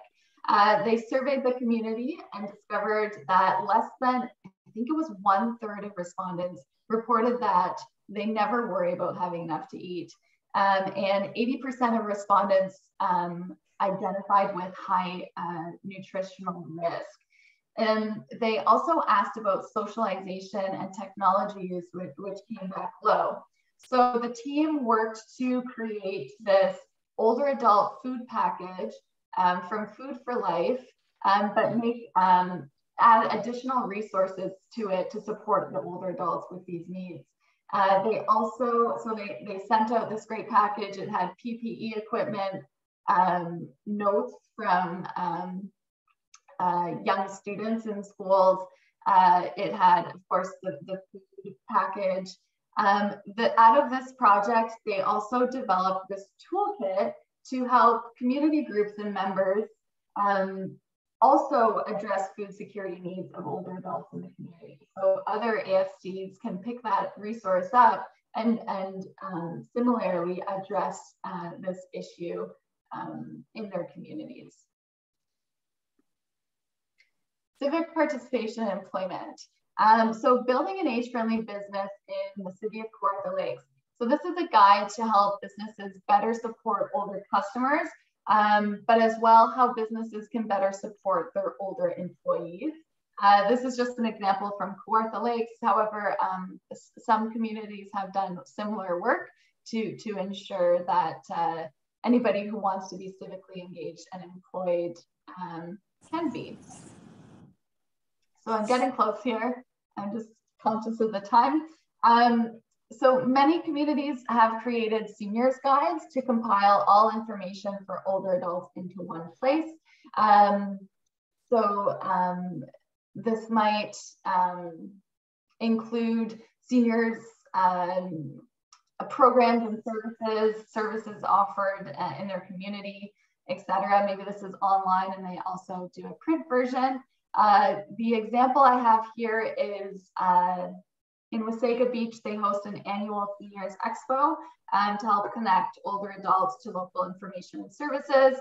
It included guest speakers, politicians, door prizes, information booths, etc. This is also a common initiative age-friendly communities might do. So community health and services. So this includes health promotion strategies like maybe nutrition programs, maybe fall prevention programming. The example I have here is through Age-Friendly Peterborough, who became aware of the need for accessible and current personal information that is readily available to older residents of Peterborough in case of an emergency. So they created this Be Prepared binder to encourage emergency preparedness, safety planning, next step housing / living situations, some advanced planning, and a chapter on final wishes. They actually just launched that last week with a workshop. So interested to see how that's received by the community members. Okay, I am going to close today with some key takeaways. So what I hope you can take away from this today is that healthy active aging is influenced by aspects of the physical, social, and services environment in a community. And abilities, needs, and desires of older adults are diverse and dynamic. So the AFC framework can be applied in communities to reduce barriers to active, healthy aging. Respect and social inclusion is highly interconnected with the other AFC domains, and it can be considered as the foundation of age-friendly planning and implementation. And finally, positive, respectful, and inclusive age-friendly practices can contribute to feelings of inclusion, a sense of independence and connection, positive perceptions of aging, and ultimately contribute to preventing and mitigating ageism in a community, and contribute to stronger, more vibrant, healthy, intergenerational places to live for everyone.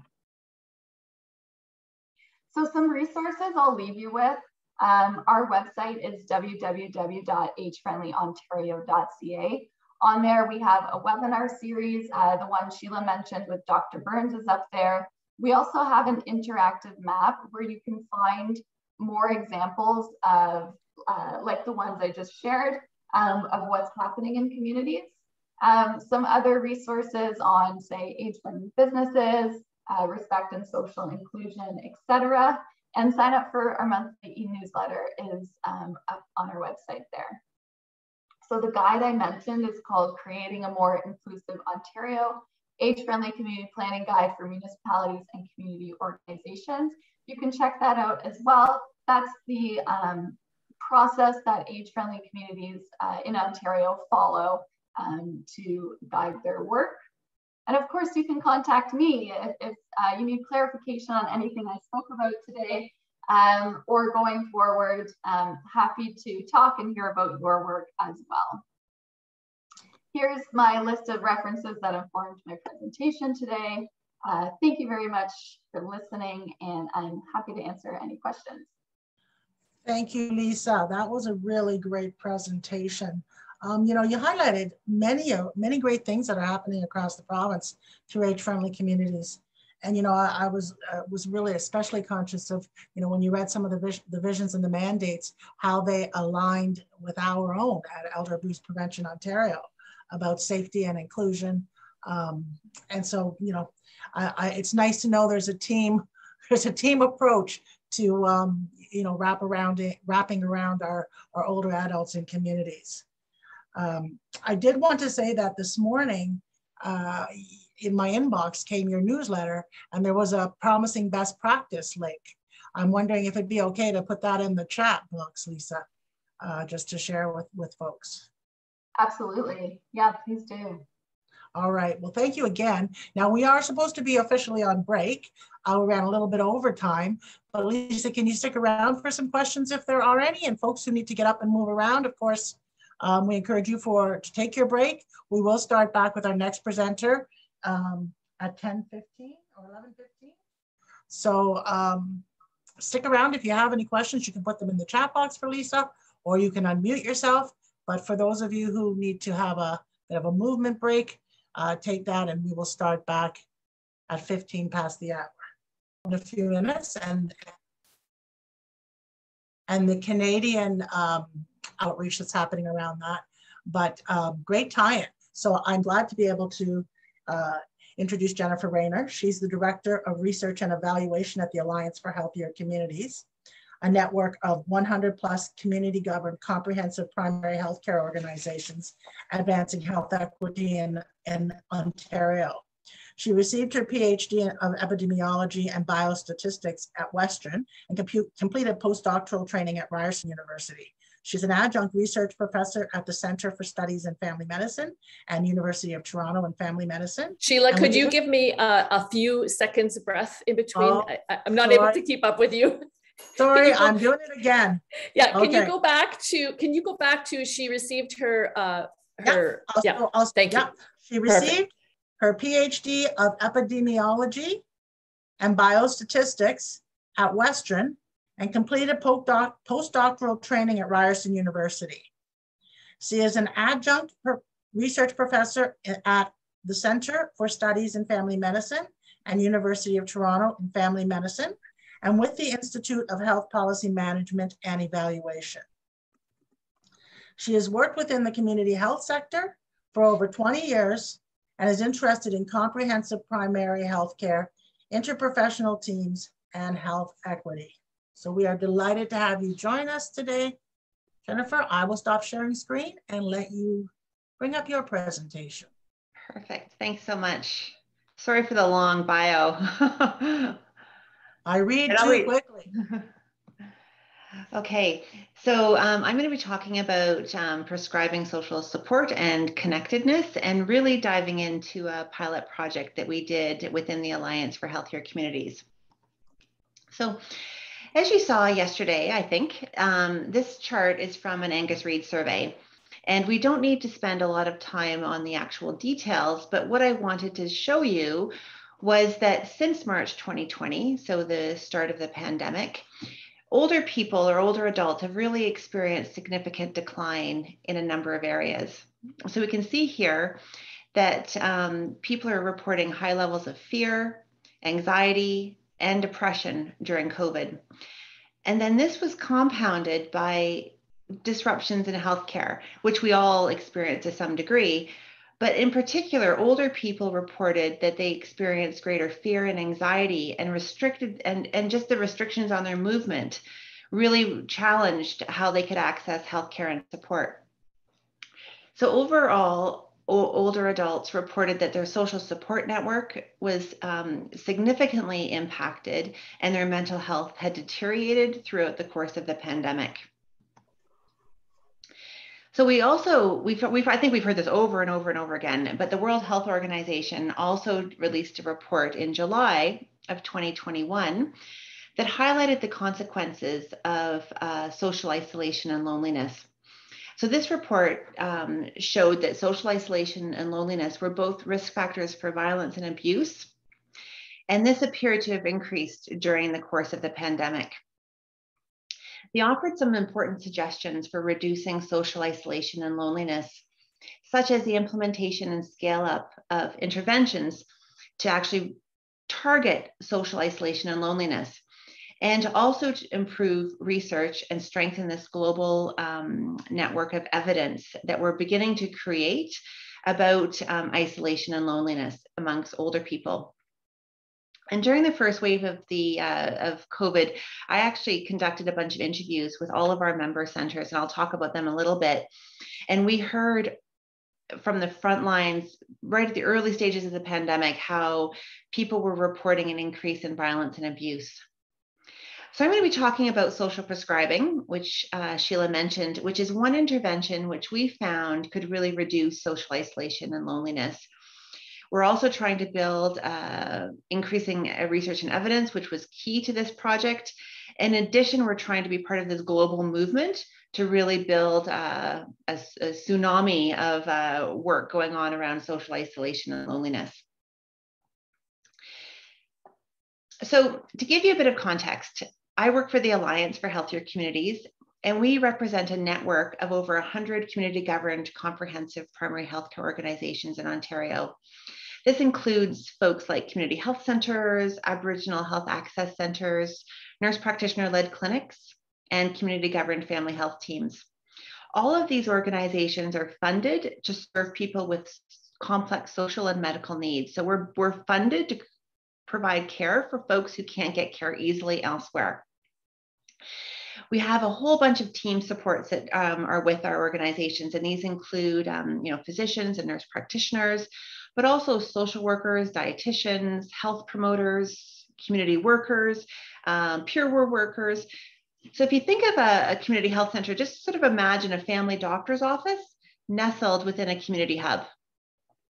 So in 2018, we embarked on a project called Social Prescribing, which we called RX Ontario. RX Community. We tried to really implement our social prescribing project in a mix of different organizations that included urban centers, rural centers, francophone centers, and northern communities. And because of this diversity, the social prescribing project looked different in all of the different communities. There's a common saying in the CHC world where we say, if you've seen one CHC, you've seen one CHC. Because we always tailor our programs to the folks we're serving. But despite this diversity, we were able to really nail down 5 different components to the social prescribing. So key to this is the pathway from the client to the actual social prescription. The providers, that mostly included physicians and nurse practitioners, were trained to flip the usual interaction on its head. So rather than asking the patient, what's the matter with you? We flipped it and said, what matters to you? And by opening up this dialogue and really leveraging that clinical door, we were able to surface social issues such as social isolation, mental health, loneliness, caregiver burnout, financial difficulties, all indicators of abuse and all sorts of other problems. So I thought for a moment, if we could just take a minute while I'm talking, just jot down in the chat box what social prescribing means to you. So, if you could just like sort of, what does that term evoke in you? What do you think about when you think about social prescribing? And I'll just pause for a second and then I'll keep talking.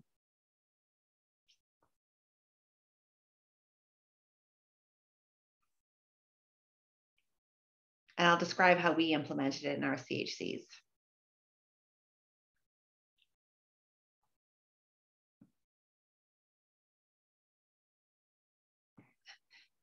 I'll just keep talking. People can fill it in if you feel compelled later. So the first step in our social prescribing pathway was recognizing that a person, a client, had, of course, it seems so silly to say this, but is an individual with medical needs, but also social needs. Yet what was really important for the practitioners to recognize is that they were more than just the sum of their illnesses, and they also had interests and gifts to give. The second component is the actual prescriber. So this was the health provider who was able to identify when the patients they were seeing had underlying issues that could be best addressed by another type of provider. So research from the UK and our study demonstrated that at least 20% of patients consult their physicians for issues that are way better addressed by other types of providers. But what happens is often that physician is the most trusted provider in that person's list of kind of supports. So often that provider carries a lot of trusted it's a trusted relationship that carries a lot of weight. But we know that a busy physician might not be the best person to address those issues. So this is where that middle section comes in about the social prescribing or navigator. And what the physician or nurse practitioner would do would be refer that person to the social prescribing navigator, where they could really dive into the issues that the person wanted to deal with and prescribe those social prescriptions. Now, this is where the magic happened, because we asked people about their needs, but also what their skills and passions were. And this is where we had so many supports that were created as a result of the skills and passions of the patients themselves, which I'll talk about later. But social prescriptions ranged from coffee meetups to cooking classes to dancing to peer-led museum visits to walking clubs. I mean, you name it, whatever the passions were of the folks we were serving, we created social prescriptions for. The last piece was really about documenting and understanding the pathway so we could continually improve it. So we wanted to understand where there were any barriers, where we could improve as we worked over time. So I'm just going to tell you a bit of a story so we can sort of put this into context. So Sarah is a 60-year-old woman who comes to see her doctor. She shared with the physician that she was lonely and she hadn't been out of the house for a long time. And managing her mental health had become a daily struggle. So her doctor, along with checking up on her medication, referred Sarah to the social prescribing navigator. The navigator met with Sarah and they made a plan together based on her goals and interests. It turned out creating art was something that really brought Sarah joy. So the navigator, along with the other staff at the health center, helped Sarah find a community art making group, and word and interest grew. So the connections and what happened was she became a leader in this group because she already had she had gifts and passion to create art. She then became a leader and started leading the group herself. But you can imagine how this made her feel, because now she was actually impacting the lives of other people. So prior to the social prescription, Sarah was visiting her doctor sometimes 5 or 10 times in a month. After the social prescription, she's only visited her doctor once. So you can see that she was using that physician visit to gain access to supports that were way better managed elsewhere. So Sarah is just a composite of many stories that I could give you any number of examples. And what social prescribing did is it just really provided this pathway that was clear, standardized. We were able to replicate it and we were able to measure it. And it's just really about providing access for people who may face mental health struggles or structural barriers just to participating. This sometimes meant breaking down barriers such as providing transit or just even providing a warm handoff to those support groups. I wanted to let you know, Jennifer, that people have done some defining in the chat box. Did you want me to read them out? Sure. Let's start. I suggested that it's the non-clinical pieces that promote well-being. Yeah. And someone said connecting clients to supports in the community. A person-centered approach where various aspects of a person's well-being are addressed and recognized. A holistic approach to health. And then client-specific approach. So those are some of the shares that we had to your question earlier. Great, thank you. And we're going to have an opportunity to kind of talk again at the end. I think one of the neat things about social prescribing was it opened up the conversation to what helps people feel healthy.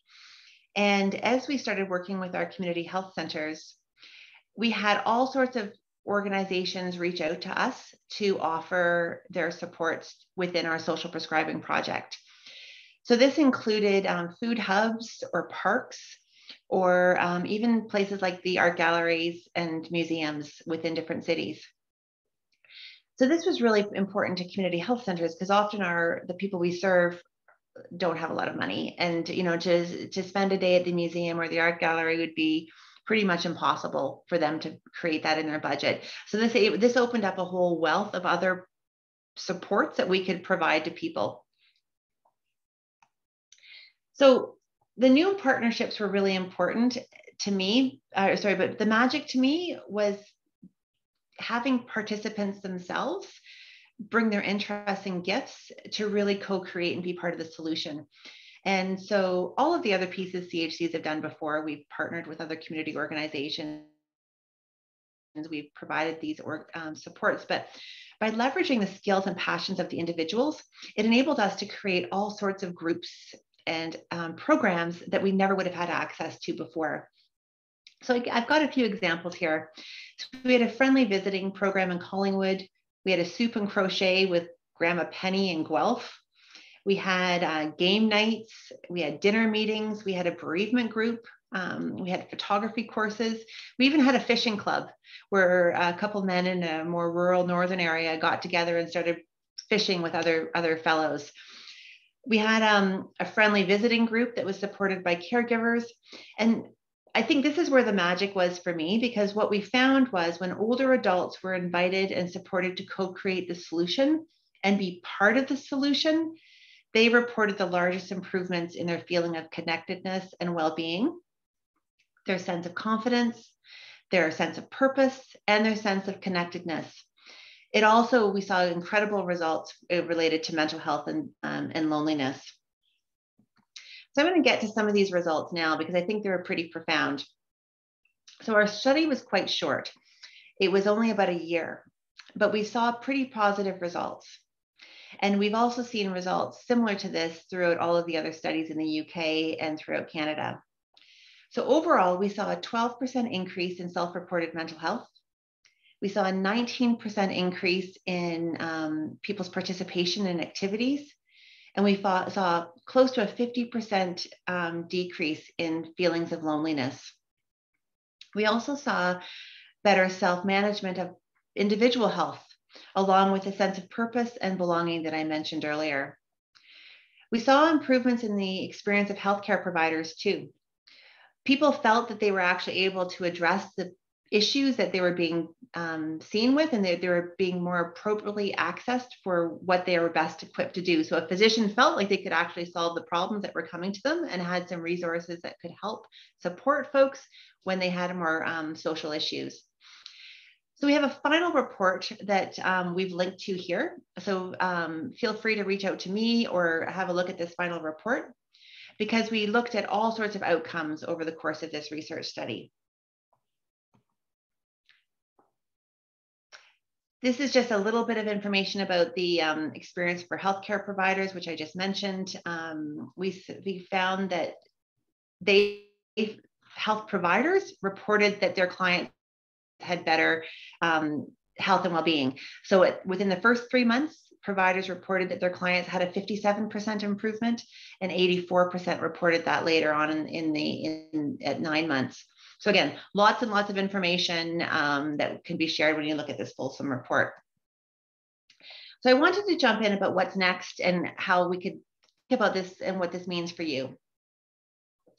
So social prescribing in a virtual hybrid world was something we all had to deal with pretty quickly once we got into COVID. And what we did is we repurposed different types of providers. So all of a sudden, chiropodists at community health centers were doing health and well-being checks. We were doing grocery delivery, food boxes. We had check-ins, mental health calls with all of our clients. And we created these safe virtual spaces for older adults through technology. So we had Facebook groups, Instagram groups, through different ways with technology. This is also gaining momentum across the globe. So as you can see, we've got work going on in BC, Edmonton, Nova Scotia, here in Canada. But in the UK, there's over 1,000 NHS-funded social prescribing link workers. This is in Singapore, Australia, and throughout the US. So it's really gaining momentum as a solution for people's social and health and well-being. So I wanted to spend the last few minutes just really talking about what the strengths and gaps were in your work and where you could potentially partner. Think about, do you have a community health center in your organization, in your community? How could you reach out to primary care providers to help understand the gaps that they're experiencing when they might be dealing with older adults?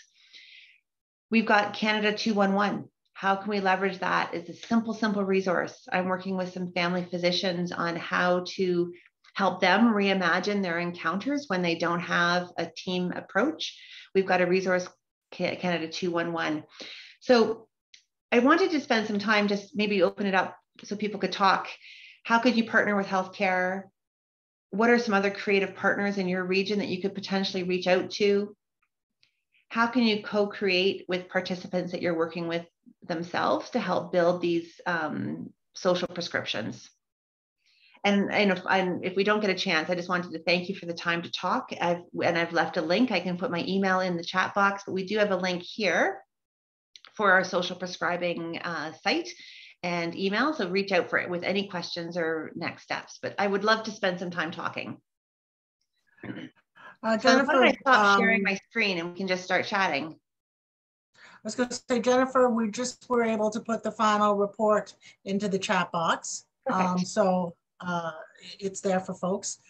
Here's a question. Who are social prescribing navigators? Are they typically a healthcare provider or some other discipline?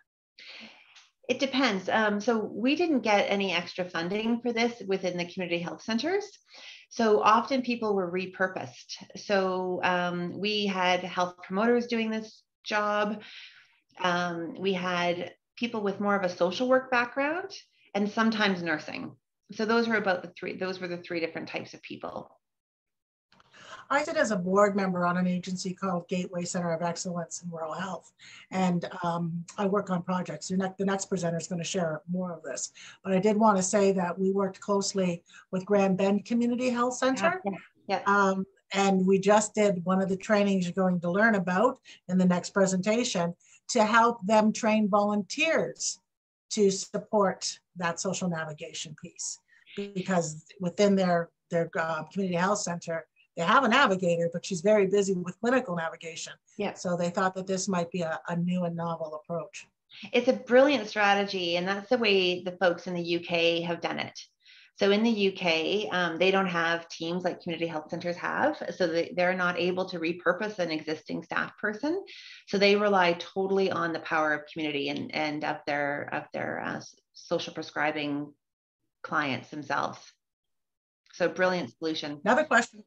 Okay. Yeah, we hope that will take off. Another question for you is, how do you get a community program on the list of programs that can be prescribed?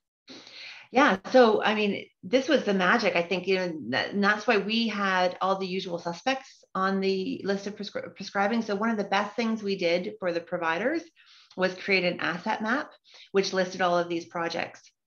But when we started working when we started talking about social prescribing, that's when all of these extra programming started contacting us and say, we want to be part of your solution.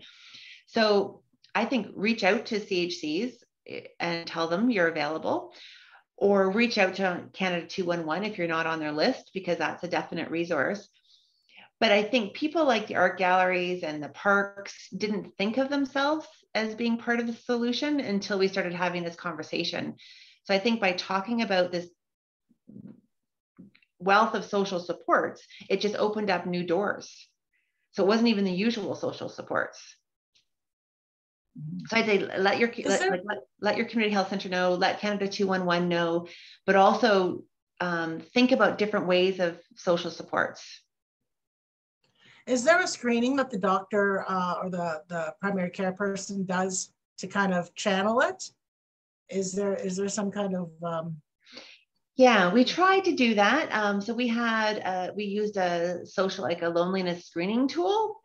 And but I feel like the loneliness screening tool was open for a conversation to have with your provider. So all the clients filled out the screening tool, which was just 3 questions. And that sort of opened up a dialogue, again, to shift the conversation. So rather than just talking about why the person was coming in multiple times for a vague pain, they could start diving into some of those other issues. That's fabulous. We'd love to get elder abuse in that dialogue, that, folks who are not comfortable or don't know what interventions are available to them, they trust their doctor. And, so consider us a partner going down the road. Thank you. And I think that was the key piece, because that clinical door brought the person into a trusted space for those conversations. And then what happened afterwards was a result of the social prescription, but it never would have happened, or it might not have happened as easily if we didn't have folks going into that trusted space to begin with. So true, so true. How about some other questions? And feel free to mute yourself, or I can read them from the chat if whatever is comfortable. Give another moment just in case. Yeah, for sure. There's a couple of questions.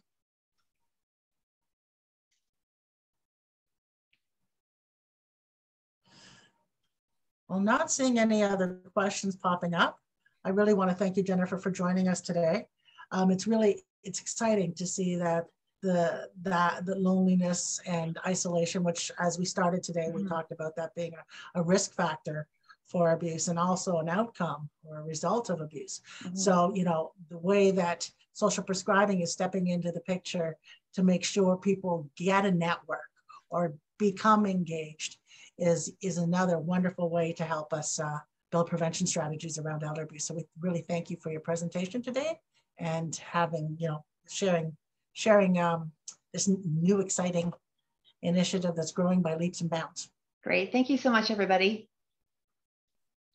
Enjoy the rest of your day. Thank you.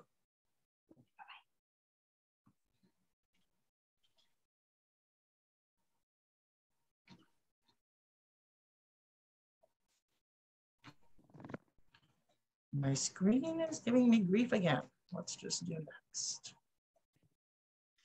So I am going to ask our IT support person to stop being IT and switch into presenter mode.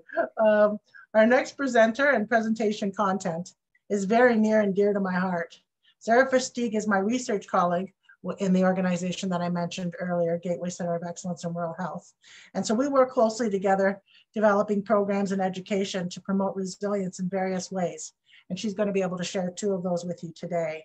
She is the program coordinator of Lonely No More, also the co-developer of Connectedness Coaching, and she's a sole proprietor of Southwest Analytics.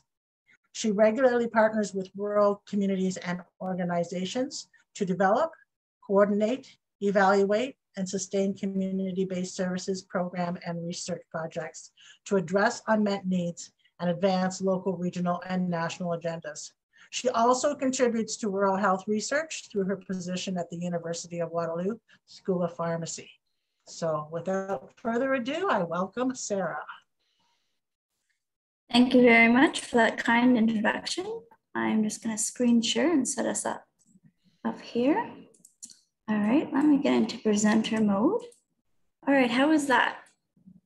You are not in presenter mode. We can see your slides still. Now you've gone the long way, but we see your slides down the side, Sarah. Okay. Got it. Got it. Got it. We're good. Awesome. Fantastic. So thank you again for that kind introduction and good morning, everyone. Today we'll be exploring successful empowering and engagement models together. So let's start off by getting to know each other just a little bit more.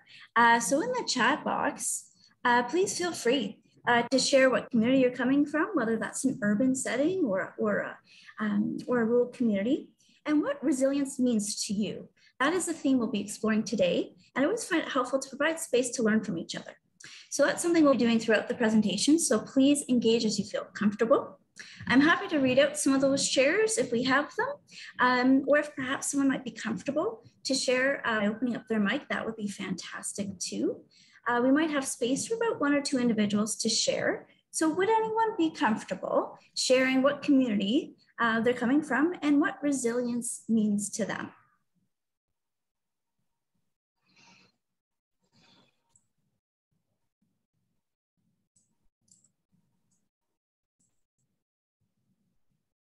Give everyone maybe another 30 seconds to think about it. Resiliency can be quite a large topic, so I completely understand the pause for reflection.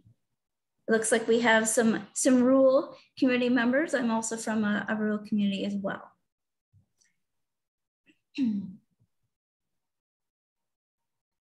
Folks are shy to share, I think, today. And that's okay. Feel free to continue to add those in. Perfect. We've got some coming in. There we are. Awesome. So we have a lot of rural representation. I see about 3 or 4 coming in. We also have some urbanites. So welcome. We've got some definitions here, and I'm just going to read them out. And as I said, feel free to continue to add those definitions as we go. And also, especially if you would like to adapt your definition based on our learning together. So some working definitions of our audience members here. includes resilience means managing mental health and work stressors, the ability to withstand personal challenges, bouncing back, finding groundedness. Fantastic. Thank you very much for those contributions. And again, like I said, continue to add to it. This space is for us to kind of share our thoughts. So yeah, continue to add as you feel comfortable. So let's start off today by talking about why building resilience and connection is important. So I can see from this slide, 30% of Canadians are at risk of being socially isolated. Social isolation, as we mentioned this morning through other presenters, it describes a situation. It's having few people to connect with. And based on a 2017 Statistics Canada estimate, it's about between 19 to 24% of Canadians over the age of 65. They wish they could participate in more social activities. And as we heard from Pete, with the COVID rates for loneliness have increased substantially. And loneliness, as we learned, it describes that feeling. It's a subjective measure, a lack of connection. It should be noted as well, I know we touched on it this morning, the loneliness has no age restriction. In Canada, recent studies show that about 25% of individuals between about 15 and 24 years old report that they always or often feel lonely. So it does reach across the age spectrum. Loneliness is worse for your health than smoking, high blood pressure, or obesity. It creates higher inflammation at the cellular level and can result in lower recovery from disease and increase your risk for anxiety and depression. It can also increase antisocial behavior and violence. So as you can see, social isolation and loneliness can have some hallmarks for being precursors for abuse. Well, what's the solution to loneliness and what's the benefits of connection? Well, social connection is this subjective feeling of feeling close. It's a sense of belonging with others. Social connectedness can increase longevity, provide stronger gene expression for immunity, and is associated with lower rates of anxiety and depression. It increases higher self-esteem and empathy and enables better emotional regulation. It's got a positive feedback loop of social, emotional, and physical well-being. So let's personalize this a little bit. Let's get us reflecting on ways we can take action. In the chat box, please share some small ways you can or do help older adults you serve, build new relationships, or even strengthen existing networks. Please feel free to use your organizational hat on or ways you as an individual take up this call to action. I'm hoping this will provide us with some inspirational thoughts as nice takeaways to inspire small actionable steps towards connection in our own communities. So let's take maybe about a minute to throw our ideas in the chat box. I'm also happy to create some space as well if you want to unmic and share. That would also be welcome. So we'll give everyone maybe about 30 seconds to think about that. And I'll read out those that come in. We've also had some other great definitions for resilience rolling in. Resilience for me means healthy coping skills. Thank you all for sharing. There's quite a few really great definitions in there, Sarah. Awesome. Yes, thank you very much. I definitely appreciate you guys thinking that through and sharing your thoughts. We've got a few coming in here as well. I love this, normalizing or personalizing an organization based on my experience with the organization or staff. So demonstrating I've been there too, and I've accessed those services. So that reciprocal feel is a fantastic approach for sure to create connection. Here's another good question. What matters to you? That's another really cool way to build connection. And I'll read out one more. And as I say, just continue to add your thoughts. We'll keep an eye out as your contributions are meaningful. And we want to make sure we give voice to you. Last one I'll read out here is connecting by chatting. till you find the person's interest and expanding on those. So thank you again for those amazing thoughts. Such an inspiring list. Well, one way that I take action to support connection among isolated rural older adults is through my coordinator role in the Lonely No More program. So Lonely No More is a nationally recognized social engagement initiative specifically designed to support rural and remote older adults. It gives voice to those who self-identify with negative impacts of social isolation and provides community members an opportunity to become active advocates for older adults in contexts of abuse, neglect, and isolation. These weekly discussions are not programmed. Older adults decide what the topics are, and peer volunteers support equal participation and facilitation during the calls. And when I reference peer, which is one of the main components of our support that we have for our Lonely No More program, I mean a rural resident, someone who has lived experience with the challenges of rural realities. And in many cases, they're older adults themselves. A second component of our Lonely No More program is conversing with appreciative inquiry. So in our program, we also use a one-on-one peer-based model that enables participant-centered health coaching dialogues or conversing with appreciative inquiry so that older adults can create their own action plans to address their issues beyond their participation in the weekly circles. So again, we use a GROW structure. So the idea of action plans being created with a goal, reality, options, and next steps.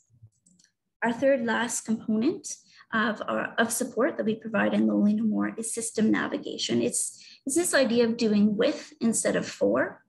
It's holding space for participants and bridging to community resources and supplemental programs to meet expressed needs and desires of our participants.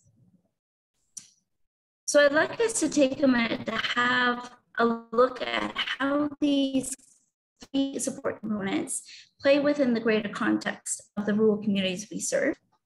And using our working definitions, perhaps we'll see how resiliency might have been enhanced throughout this journey. So let's meet Jill. I know these slides are small font, so I do apologize. But what I really want us to concentrate on is the faces of connection, is the community connections that are being made.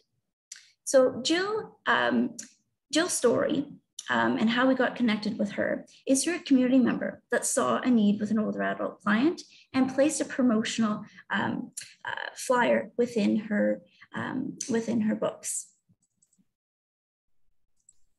Through connections with family, Jill was able to get connected with our Lonely No More program. Our skill-enhanced older adult volunteer created space for Jill and heard her desire for supplemental supports.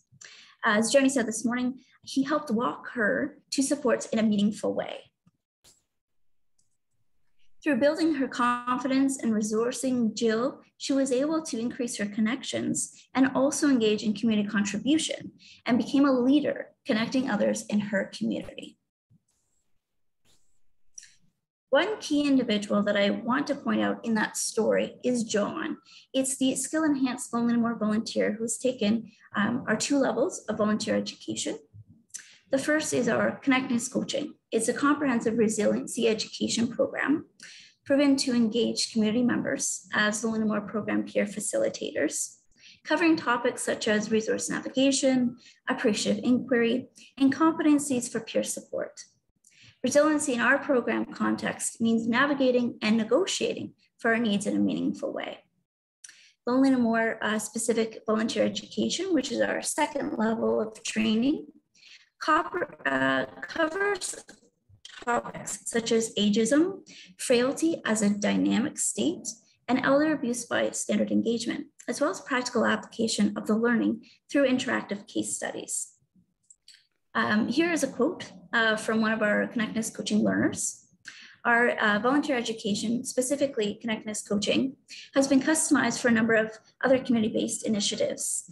Recent iterations that Sheila nodded to included also, in addition to our social prescribing friends, is newcomers to Canada. So as you can tell, it helps foster healthy relationships and connection. We've explored a few different educational delivery modalities with our program to support inclusiveness as well as engagement. One such example is our learning tool that we've created and customized, which is our online toolkit. And this is our homepage for that. Let's actually check out a module together. And if we've got some time, just to kind of work through a case study that is housed on our toolkit. So in the resiliency module, for example, we start with a case study to explore those competencies that we're looking for. I'd love us to walk through together to inspire us to see how we can take actionable steps to work to building resiliency and others in our older adult clients specifically. So let's meet Jasmine. Let me just play the video here. And I'll read out loud as we go through the video. So let's meet Jasmine. She is a resident of Grand Bend, Ontario. Jasmine opens up to you and you learn that Jasmine's on a fixed income and is struggling to afford groceries. She asks you what services she could use to help her make ends meet. So we have I've got a few more minutes here. So let's actually as a group, perhaps in the chat box, answer this question that our learners would actually wrestle through. What strategies or resources might be of value to share with Jasmine? So in the chat box, please feel free to pop in your thoughts. Give everyone another reflective moment here.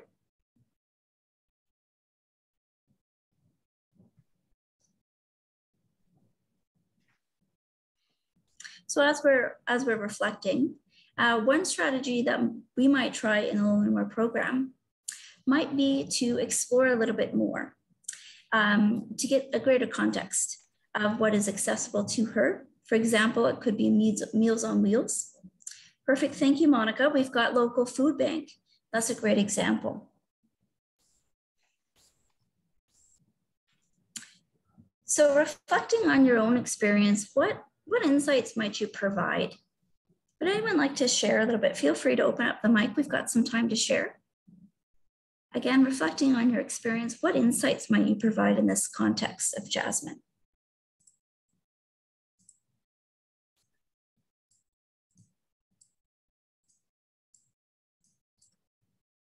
Perfect, thank you very much, Lily. If Jasmine is mobile and can attend perhaps local church luncheons or dinners, thank you, Joanne, as well, community kitchens or group cooking programs when these become available again, absolutely.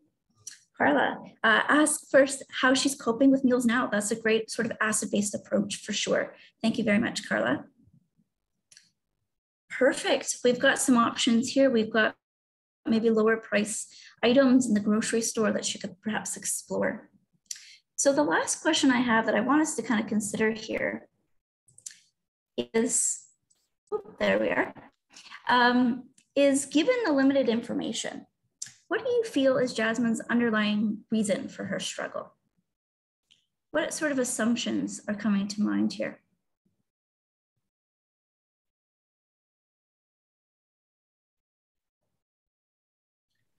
Feel free to open up your mic as well if you'd like to share. Perfect, thank you. We've got low income. She might be a single mom. Absolutely. Her background is another one. Thank you for sharing.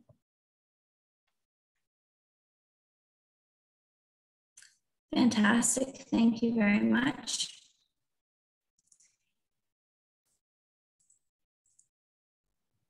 So what I want us to consider here, oh, sorry, here we are. What I'd like us to consider here is what would happen if we learned a little bit more information about Jasmine? What would happen if we were able to chat with her in a relationship setting? Let's say that did occur and we learned some information here. So let's say that Jasmine indicated that she was struggling to make ends meet because her daughter was using her debit card without permission. Oh boy. We got some responses to that. Absolutely, and that's something that none of us had suggested around what sort of struggle she was having. So absolutely, I'd love to kind of explore that. How would we adjust that? That's maybe a takeaway, a homework question. How would we adjust our support, knowing this tiny bit more information? And again, I see some more comments coming in. Thank you very much. Yeah, things like shopping or maybe cooking guidance. There's lots of suggestions here, but that's something that I want us to reflect on. If we have a chance, let's build some relationships, let's build connections. So we really are helping to get to the root of some of these issues that our older adults are facing in community. So here I would like to kind of wrap up my presentation with 2 reflective questions. They're also really great takeaways. So number 1, how can you help older adults negotiate and navigate for their needs? And how might you give voice or space to older adults? Again, perfect, thank you very much. I've got some comments coming in, ideas such as getting a new bank card, don't sharing the pain, getting some counseling. So thank you very much for helping journeying with me through Jasmine as well as the Lonely No More program. So thank you all for your time. Sheila, back to you. Thank you, Sarah. I really appreciate the tie-in to not really knowing everything, but assuming we do. And, you know, I think that really comes full circle as well, about tying back into connecting truly, building relationship, you know, checking our assumptions at the door and getting to know that person and having those appreciative inquiries.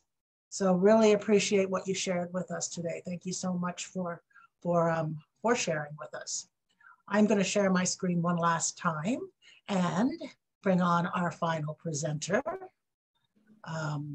If my screen will work with me, it never seems to want to do this, so we'll have to do it this way. I know Jim has been with us today, and I'm hoping that he's gearing up for his presentation. He is maybe last on our agenda, but definitely not least.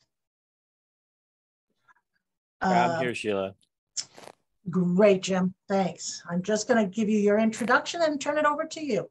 Age Safe Canada's mission is to help seniors age in place. Jim has spent 30 years in seniors care and housing, accessible design, safe patient handling, and falls prevention. Throughout his career, he has been at the leading edge of new product development, commercialization, and education. He has held leadership roles within large organizations and has worked directly with building and operational management, healthcare professionals, and family. He is as comfortable around a boardroom table as he is at a client's kitchen table. Throughout these roles, there was always the need to educate the clients first, understanding their immediate wants without compromising their future needs. His ability to collaborate and work between those developing and making products and the persons ultimately benefiting has led to numerous success stories. These benefactors include the end users, caregivers, and healthcare administrators. And today he's going to talk about Age Safe Canada. And I have had the privilege to take the training, and really delighted that he's here to share with us. So I'll stop sharing, Jim, and let you take over the screen. Welcome. Good. Thank you. Thank you, Sheila. Let's just see if I can attempt this. Everybody sees that okay? Yep, perfect, Jim. Okay, so I'm gonna have to read off my script because I can't get in presenter mode, but thanks again, Sheila, for inviting me. Thanks everyone for sticking around. Yes, last speaker always has either the benefit of learning more to make his presentation better or repeating themselves. So I'll try to do a combination thereof. But I'm going to try to stick to my script, sorry, and I'll slow down the speaking as well. That seemed to be a theme throughout the day here. But when Sheila asked me to speak, I've taken the opportunity of a concept that has been in my mind for a long time, which is the kitchen table chat. During my time as a home assessor or a sales representative going in to audit a home for safety devices, we ultimately ended up at the kitchen table. So that's where a lot of life's decisions are made.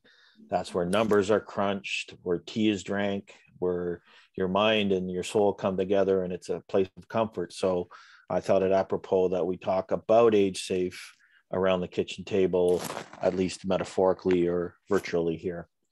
We're going to talk about the Senior Home Safety Specialist Certificate program that Sheila mentioned in the introduction. So it's aimed at those working with and for seniors who want to remain in their home. And it's important to understand that not just the individuals, but their environment is important. So a lot of the theme of this webinar series is the person themselves and their interaction, but I'm going to talk a little bit about the home environment in itself. So again, kitchen is an analogy used to discuss the reviews and how the information is presented to the homeowner, family, or caregiver. So again, the information coming out of the course can be presented to either one of those parties or all of them all together or separately. There is a certain vibe of family and caring that comes from a kitchen. So with that in mind, I'll carry on here. As mentioned earlier today, and others have stated it, we're not going to present stat after stat. I think everyone understands that there have been a number of recent studies commissioned by many groups, marketing firms and government and research that have asked the simple question of, do you want to remain in your home for as long as possible? And there are various spins to this basic premise, but the numbers are always 80 to 90% yes.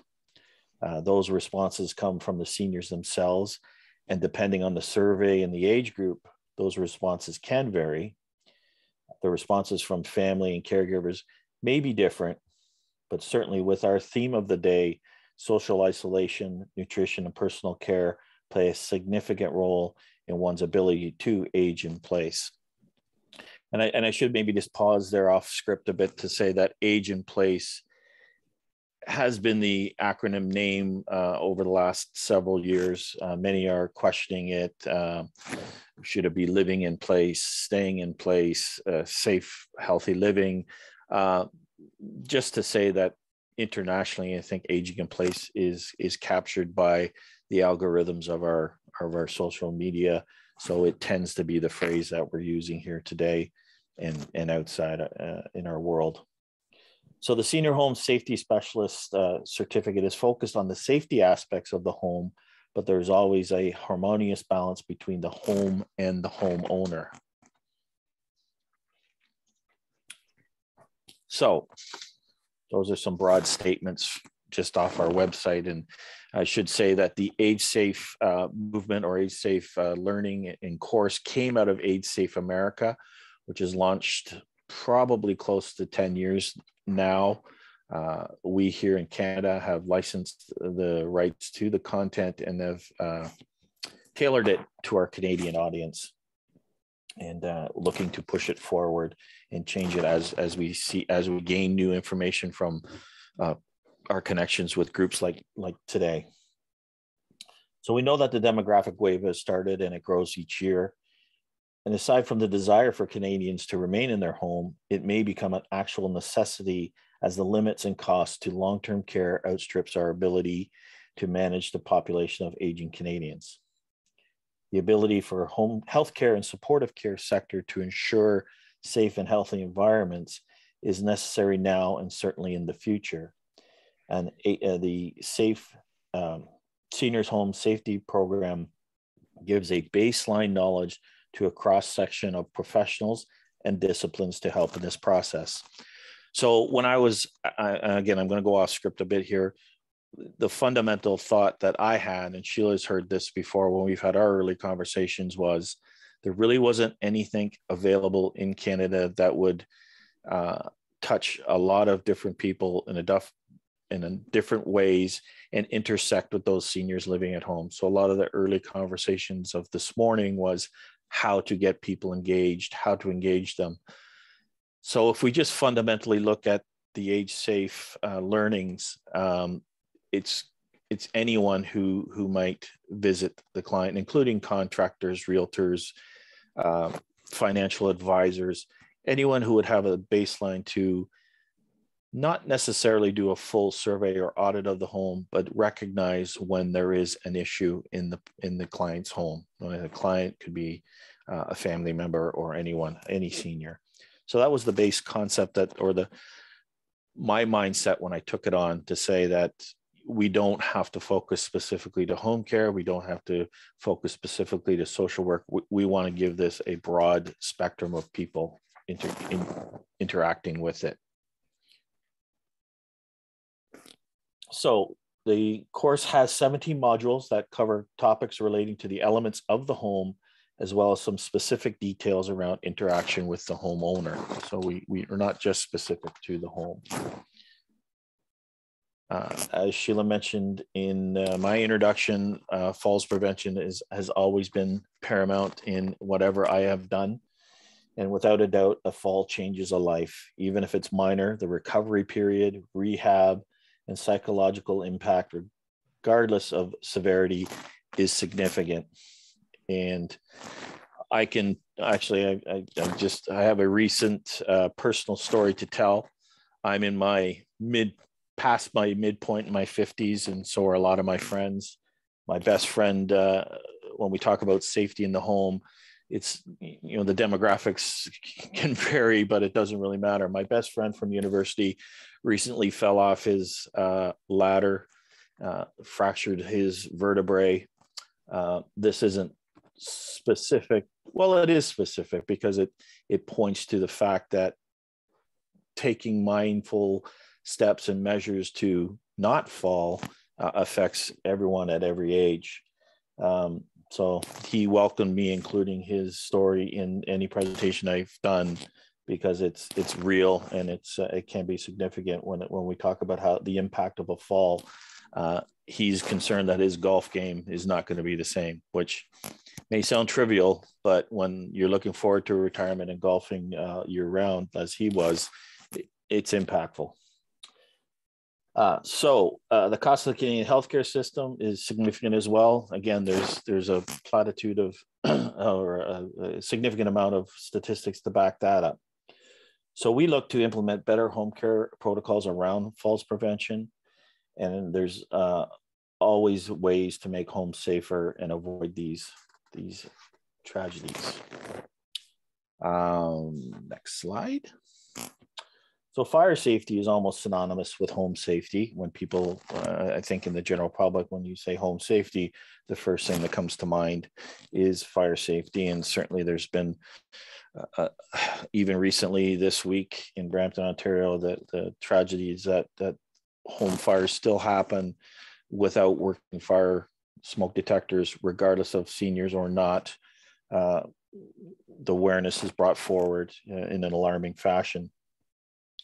So certainly fire safety awareness in the home is a lifetime commitment, and the factors around aging and planning around these emergencies is a specific topic that we go into in the course. We do have a module around communication, and many who will be drawn to the course will have a strong background or affinity for seniors care, and will understand the various needs and understanding that the senior will want to hear and how to present them. And some will come to the course, including students, looking to understand this important factor of conveying the messages in a meaningful way, which is why we have included it here.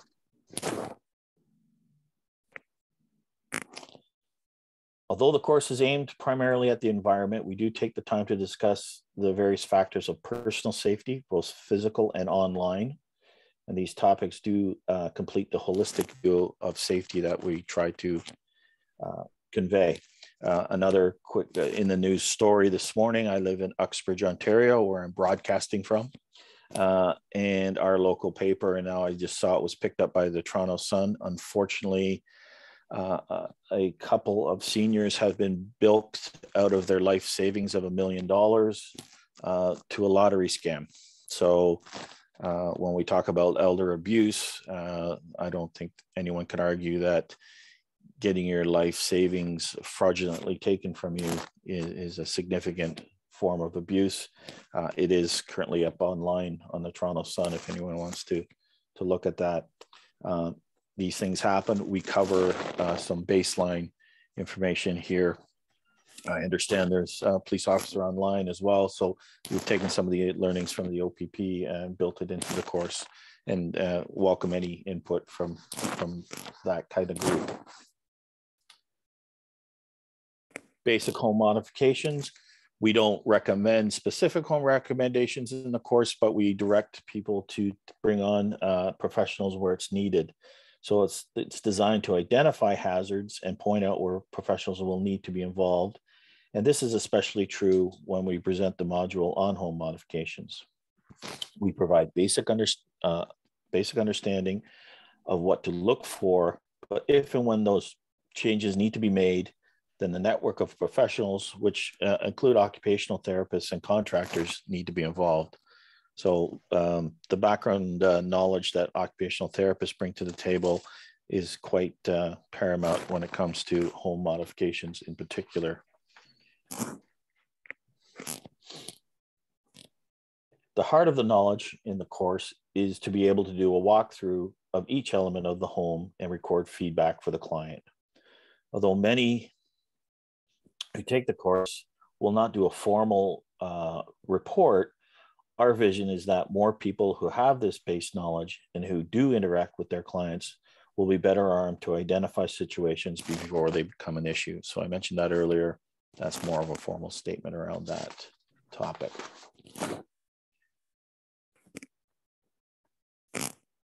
The course continues with various detail in the interior and exterior of the home. The bathroom is always a place where there is a high level of falls risks. And with this in mind, our power phrase or our tagline is that grab bars are the new seatbelt. And again, I go off script here because I've been asked to sign a petition of to endorse that grab bars be basically inclusive within the building code. This one in particular was the interior building code. The national accessibility standards are being changed. So this petition in particular yesterday, a real life situation from some University of Ottawa professors in the occupational therapy school and who have been studying falls prevention, have the same mindset. The Americans have taken this grab bars of the new seatbelt and done it as a sort of a pledge or a mantra. So every bathroom should be equipped and fortified with handholds, especially in those wet areas. And new designer products in this category are making the excuse of a hospital-looking, a weak excuse for not installing grab bars. And every age can benefit from a little stability. And as we know, falling in the bathroom and on the stairs can have dire consequences. And that is probably the number one reason why anybody doesn't put a grab bar in their bathtub, is they don't want it to look like an institution. But as I said, there's lots of options now, and really there is no excuse for not having a little bit of stability at any age. The same concept, the same idea, oops, all right, jumping ahead, is what I just mentioned about my friend. And stay off ladders is a pretty strong statement, but I personally added this statement to the mantra that we're looking to spread. And it started a few years back when I watched my 84-year-old cottage neighbor on his roof blowing leaves off without any safety gear, proper footwear, or any real sense of his surroundings. I know that he had been doing that chore for 50 years and thought nothing of it, but I also been doing this work for 30 years myself and have worked for and consulted multiple people who have had life-altering accidents because of a ladder fall, and it simply isn't worth it. And then I talk about my friend here again, but we'll skip through. So as mentioned, the theme of socialization runs through the course as well, even though it may not identify it as a specific category, but it does play a significant part of our belief of holistic safety. certainly the points when it comes to the environment is there's limited emergency assistance and response if someone is isolated, and especially as we talked previous of rural environments. There was also a conversation earlier about unhealthy eating and activity habits. There is a big section in the course that I haven't outlined here about remaining physically active, and that certainly runs throughout the theme of age-friendly communities and outreach centers. And certainly when it comes to the home itself, they're being isolated and not being reminded thereof. There could be a disregard or avoidance of home repair, and certainly financial ramifications of not having the money to do so is something that is real. So at the conclusion of our kitchen table chat, we want to be able to convey our thoughts and findings in a manner that we started with, in that the feel of the kitchen allows us to keep it fun, and it can be fun while being informative, to keep it simple. The advice and the solutions where possible should be simple and relevant, related to that specific home and homeowner and client. So with that, again, I thank you, Sheila, for the opportunity, and everybody for paying attention here today, and giving that again. I'm the last speaker right before lunch. I hope I didn't put anyone to sleep. Or there's a question for you, Jim. Is there a cost to this education, to this service? So there is. It's an online course that takes about 6 hours with a certificate attached to it. Hey Tracy. Manufacturer. Good. I'm just finishing a master class. Can I call you back in about 15 minutes? I'll try to meet whoever it is. Bye. That's okay. It's $397, but our purpose is to work with groups and bring the costs down under group alliances, and we've done that with the Canadian Occupational Therapy Association, OSAT, the Ontario version. We're working with some community colleges. We really just started launching this within the last, well, it's coming up to, no, it's still about 6 or 7 months. So we're still getting the word out. We like to work within a group setting so we can bring that price down with multiple people joining. There is a cost to it, though. I really appreciate how we've heard safety come up in several of the presentations today, and definitely it's in our mandate as Elder Abuse Prevention Ontario to work with, to push forward safety for all Ontario seniors. And your holistic approach to safety is really great. And that's why I'm glad you were able to present today, because this is something that service providers potentially can add to their toolbox in terms of knowledge, to be able to, when they're working with, especially if they go in homes, when they're working with older adults, to be able to kind of, look at safety from the broader perspective. So I really want to thank you for today's presentation, Jim. I'm just going to see what there's any other.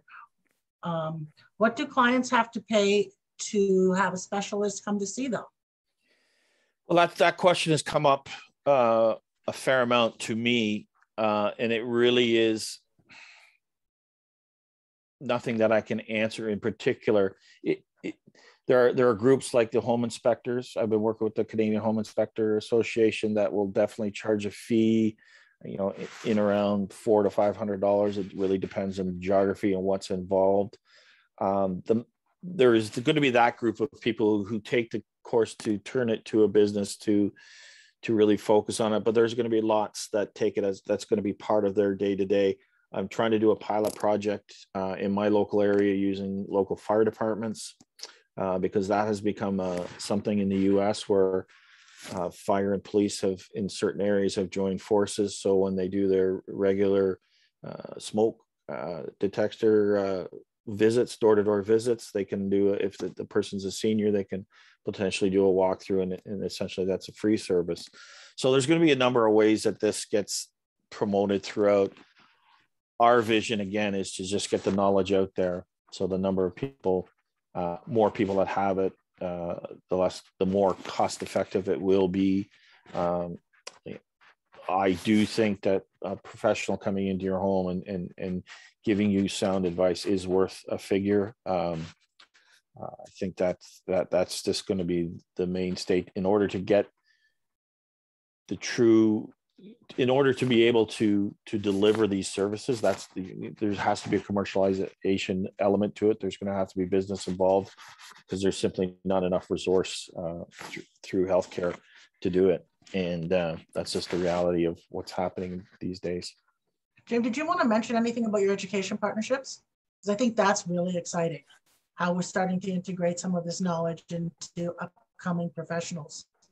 Through school. So Mohawk College is the first in Hamilton, Ontario, to adopt the course as an extra learning component to their healthcare students. And again, we're starting with healthcare students, but it could go across a number of disciplines.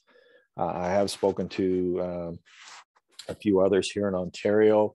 The plan is to talk to as many that I can get interviews and meetings with, because it is a good, it would be akin to somebody taking a CPR course or a first aid course to become that.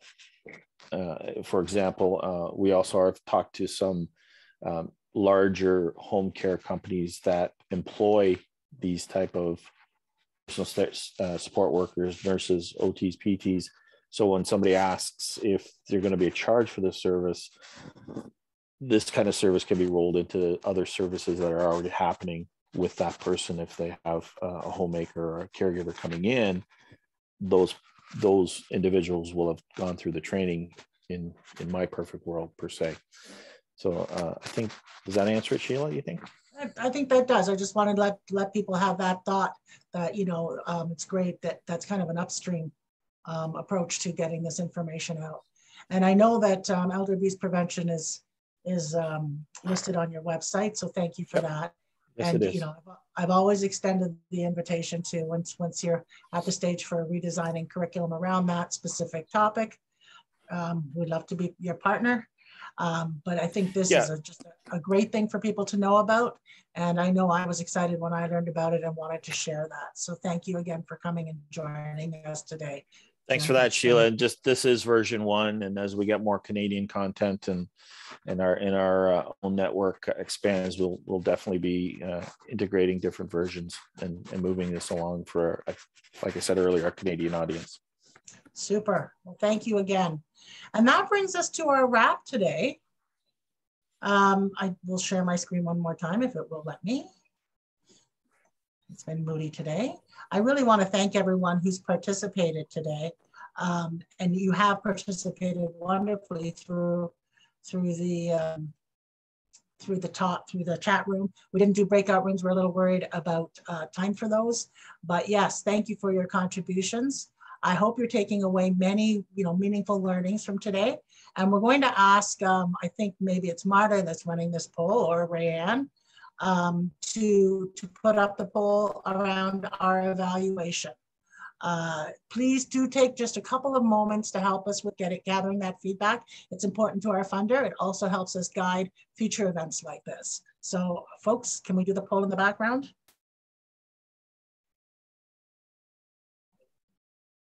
It's open, Sheila. Thank you so much. I can't see it, so